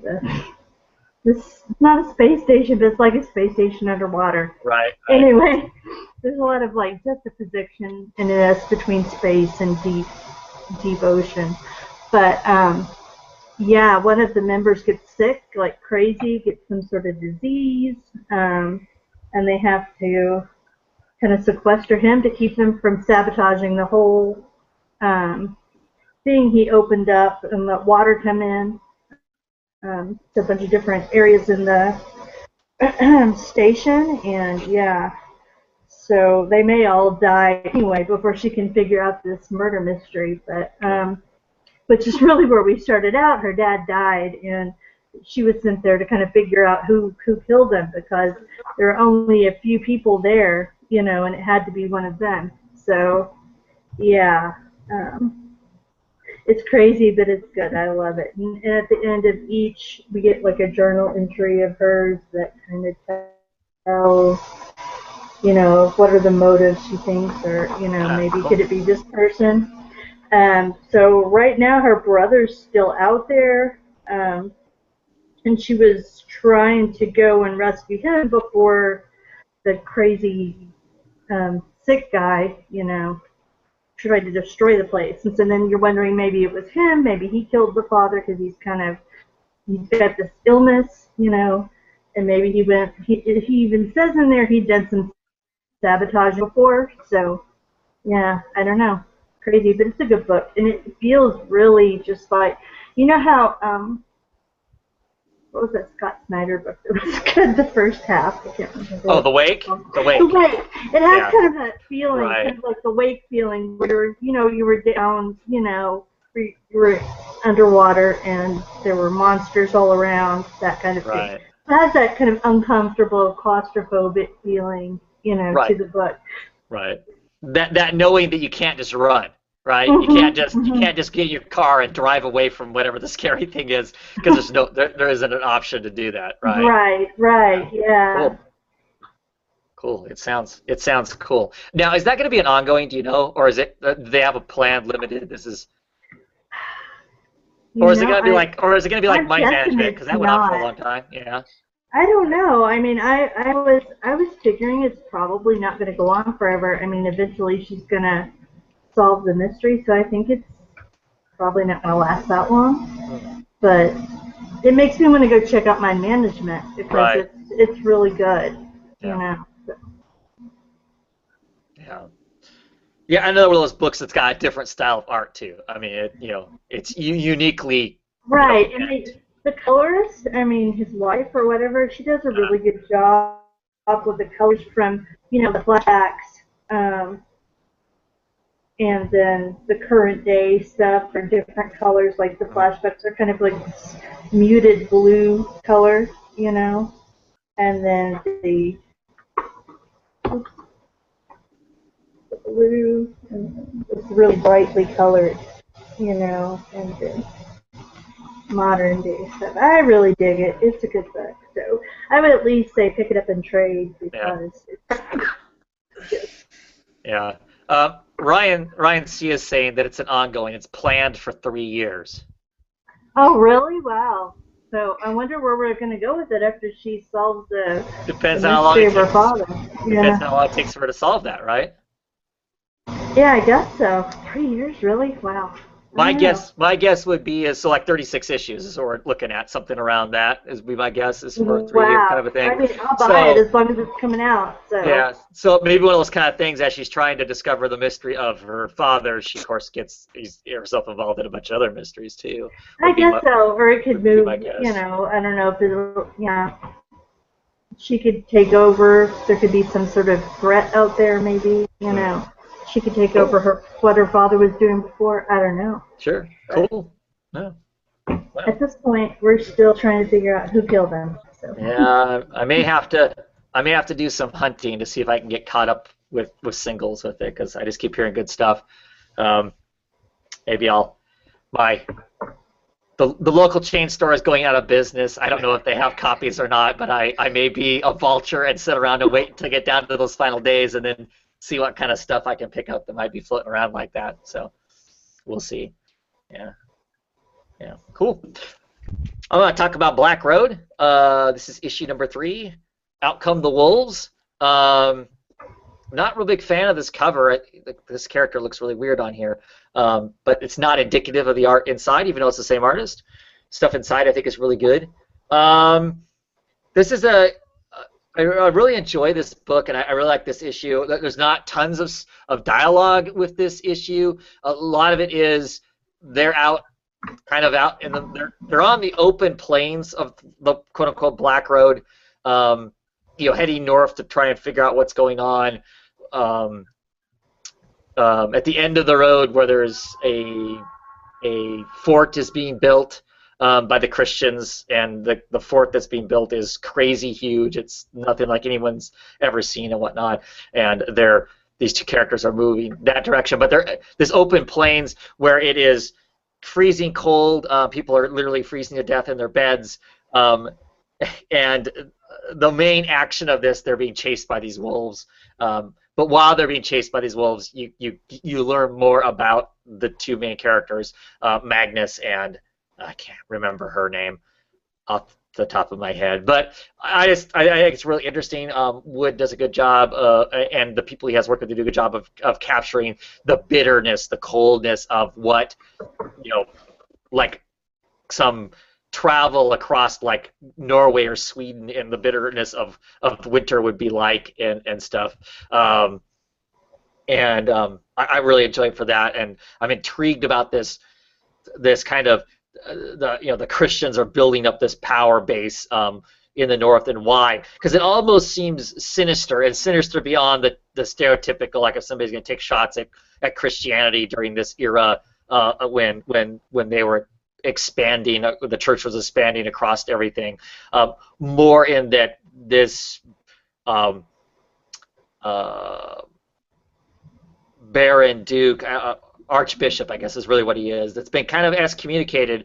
has got this power base going, and what is he really doing up there is kind of a question, and that's what Magnus, who's this old school Viking, is wondering about. He's still trying to determine what these whole Christians are up to and whatnot, and is this going to be the new power base, and how much should he pay attention to it, or should he just ignore them because they're going to go away? Should he keep following the old ways, or does he need to brush up his skills on what Christianity is about, because that's who he's going to have to deal with from now? So that's why he's invested in going forward. The girl that he's kind of charged with taking up there, her master, for a lack of a better word, was a bishop also, who was supposed to get up there and be doing some business. Well, he got killed along the way, and she has been charged with going forward and finishing whatever his duties are, which we don't know. So it's kind of a curiosity as to what she's about. And she's this nimble little frail, like potentially half East Indie kind of a girl, but she has no issues with holding her own. She can shoot whatever she wants to the crossbow with pretty ease. She has no problems with stabbing and gutting people if she needs to be. So she looks really frail and whatnot, but is not not just this weak little woman. And Magnus is impressed with that most Christian men only gather women around them that are these kind of weak sheep, and somehow she has managed to be amongst them and not be one of them and stuff. And so there's all these elements that are kind of cool that I really like, and the art is really good by Gary Brown, and there's just some good elements in it that I the coloring is Dave McKeag, he's a great colorist, but there's just different elements. And there's this flock of birds that shows up every once in a while, and I just find it really curious because here's this wide open, cold, clearly looks very cold and desolate kind of a thing, and there's this flock of birds, and that flock of birds will occasionally crop up in the background, and I don't know if it's just an element they like to throw in there just because, or does that flock of birds mean something somewhere? It's one of those kind of things I read a comic like this and I go, because here at the very end, there's that flock of birds, another flock of birds, maybe not that flock of birds, but another flock of birds flying out, and this flock of birds is a disturbance because the characters are running from a pack of wolves, and what do you think the chances are you're going to outrun a pack of wolves in snow that's more than knee-high deep? So the wolves catch up to them, and so that flock of birds is more kind of like the bad thing has happened to these two characters kind of a thing. But I just like those. It's just an interesting artistic element that I like in the book that's just kind of like, they keep bringing that up, and why is that there? And I don't know, I enjoy it. So,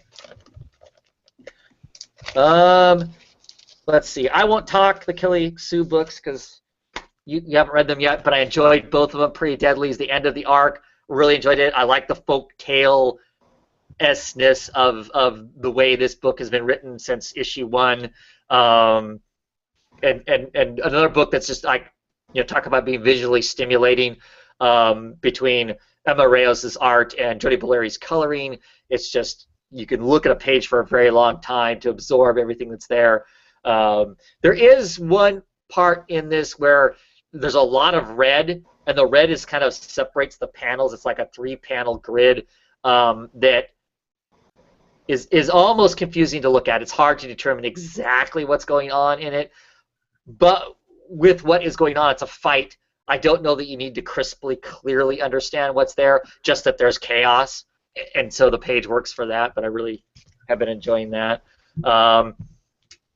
Bitch Planet, I think, is as smart as ever. If you've been liking Bitch Planet up to this point, this issue's another issue that's going to nail it pretty good. This issue finally introduces the element of trans women also, which is one of the groups of women that have been kind of left out of the book. They're introduced in here, and I think that was well done. It also introduced some other elements with this whole president bitch thing that's started up with this book. I actually really like the back matter in this issue. I've kind of felt like some of the back matter in some of the issues lately has been somewhat repetitive and kind of basically kind of giving us the same sort of essay about feminism, which I'm fine with reading a couple, but after a while I felt like we're kind of seeing the same thing. This one talks about racism in it. This one talks about gender identity in it some more and whatnot. So there's some cool stuff in the back also, which lots of times I do skip over. Just because I get tired of reading the same thing, it felt like so. But I enjoyed all the story itself and whatnot, the characters that are in it, the elements that are going on, are pretty cool. Rumble starts back up, issue number 11. Well, actually starts back up. I guess it's the middle of the arc. It just they had a big long break that they had to fix some things. Issue number 11. Still really like this. James Herron artwork is pretty brilliant. We get some good characterization in this issue. I would say that one thing about this book is sometimes it lacks characterization. It seems like there's these kind of odd elements, coolly drawn, without maybe a lot of investment for us as the reader, I don't think. Here we start to get a little more investment. We deal with some loved ones coming back to life and then dying almost immediately again afterwards. You know, what does that feel like? Why did that happen? So we get some good characterization and some play between some characters that I enjoyed. Still really liking it. Red Thorn continues to be meh for me. I was hoping that this would be the start of something new and interesting. It's not. It's still meh. The only reason I get it is because I order a block of books at 50% off, and this is one of the books that's in that block. It's not horrible, but it doesn't make me excited at all. And, of course, the final issue of Cry Havoc. And I really enjoyed this. I like the ideas behind it. At some point, I will probably make a video about just it and what it was trying to tell, the story elements that are in it, and the kind of taking myths and mythology and placing them in the real world and them battling versus against people who are wanting to squash that mythology because humans work so much better when they're just kind of hand-fed information, and as long as we stay mindless kind of sheep and don't question the world, we function quite fine. You know, once things get introduced into our lives that cause us to really question everything, we kind of get out of control.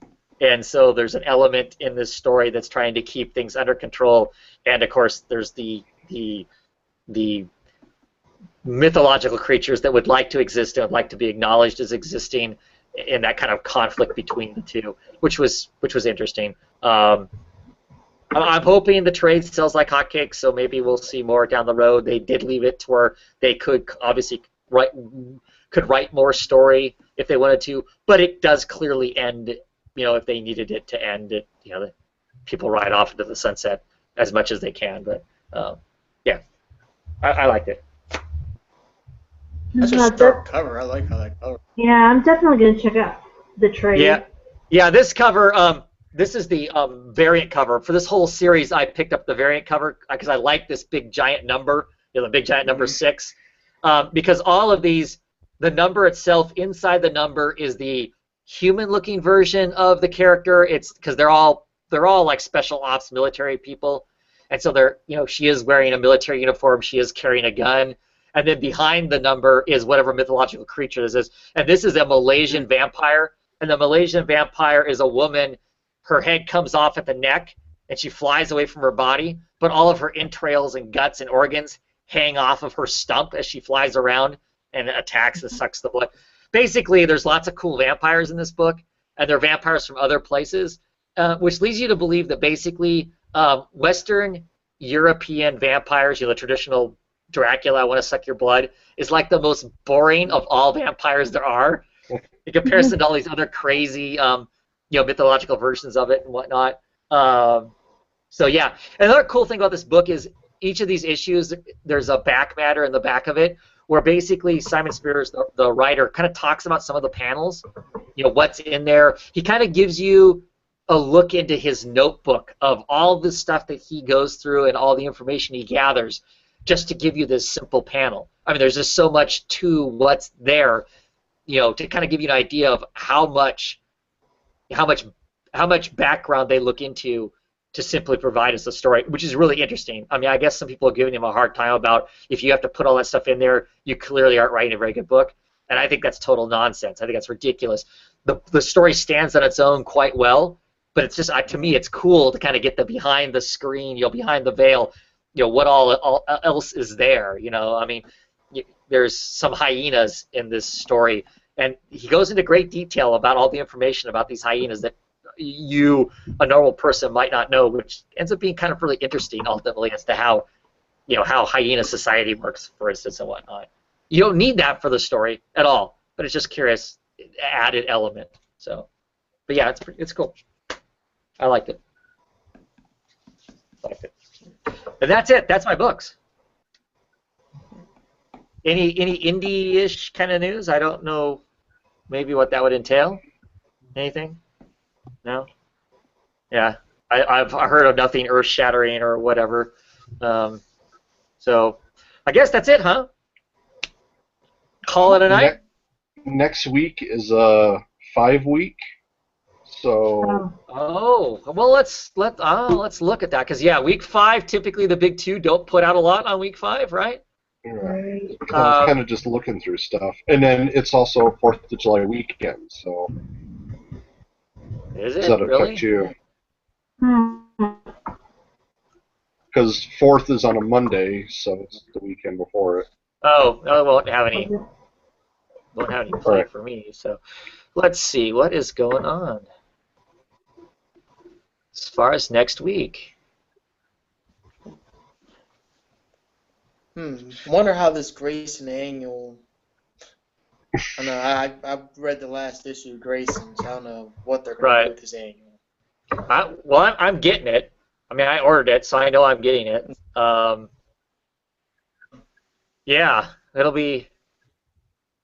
will be interesting, won't it? I don't know. The Grayson annual, to the best of my knowledge, the way the story sounds like it's being told, you're basically going to get a bunch of other people talking about their run-ins or their experiences with Agent 37. And there's a Harley Quinn bit in there where she talks about having run into him. True, but isn't there, with the exception of only a couple people, no one knows who Agent 37 is? They may not know who he is, but they ran into Agent 37. Do you see what I'm saying? It's everybody's reference to the butt. Yeah, basically, it's gonna be one giant ass issue, right? So it looks like it's a bunch. Everything that's in the Rebirth stuff is being reprinted to next week. Basically, it looks like there's some Vertigo books that are coming out as far as DC goes. There's the Grayson annual. There's the Teen Titans annual. It's not a whole lot as far as DC. As far as there's nothing coming out beyond those 2 annuals, is there? That's Deathstroke, a bunch of annuals. Otherwise, there's no. I'm the only one doing Dark Knight 3. Right. Yeah, number 5. Right. Yeah. So, is this the last issue of Starve? Yes. Issue 10. Yeah. So yeah, East and West comes out.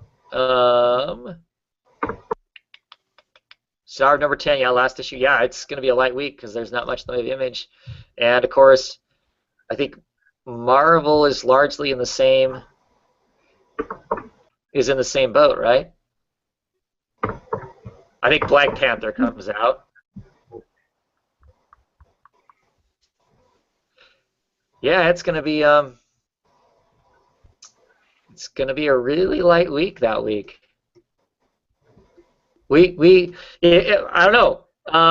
Maybe if we do a show, we'll have to discuss it. Maybe if we do a show next week, maybe it'll be kind of a free-for-all. Maybe we'll talk a little bit about what came out, but otherwise we'll find something else to talk about or whatever. We'll all juggle or something. Yeah. I know there's one. I don't know. Did anyone get that Paul Dini book? I did not, and I'm kicking myself for having not ordered it. I mean, it looked awesome. I mean, I saw pages of it early on because when I went to the Vertigo panel at Emerald City Comic Con, they were showing it. It looks really cool. Yeah. I'll be willing to talk about it next week if you don't mind being spoiled. No, well, no, there's no spoiler for me. I mean, I know what like a bio. Right, yeah. right. So it's not like I know he lives at the end. So so yeah. So no, that'll be cool. Yeah. So next week could be interesting. We'll discuss and figure out what we're gonna do. that weekend if we're going to be around to do anything or not. So there's not going to be a whole lot in the way of books. Well, anyway, thanks you guys for coming on and chatting and whatnot. Appreciate y'all being here. Good to have you back, Luke. Look forward to the coming weeks as we dive into more Bat books. Talking some more Bat books because I know you're getting all the Bat books at least, right? So. Yeah, I tell you, with one, like I said, Detective is right now, I think, by far is blown away. Wonder Woman, yeah, that's probably up there too. But Superman, I'm really excited to get into Superman. Yeah, it was cool. I'm hearing it's a good thing. That first issue was cool. So, unless you like cats, if you like cats, it might be dicey. I heard I'm a little less so after my computer incident. Yeah. Okay, so when the live action version comes, you're all for donating your cat. Is that what you're saying? Okay. Yeah. Buddy. Alrighty. Well, once again, thanks guys for coming on, talking comics with me. Thank you everybody in the comments for chatting away and watching the show. And those of you who watch after the fact, appreciate you too. I'm sure we'll be back next week in some form or another to talk comic books. Until then, everybody have a great week. Bye. Bye, guys.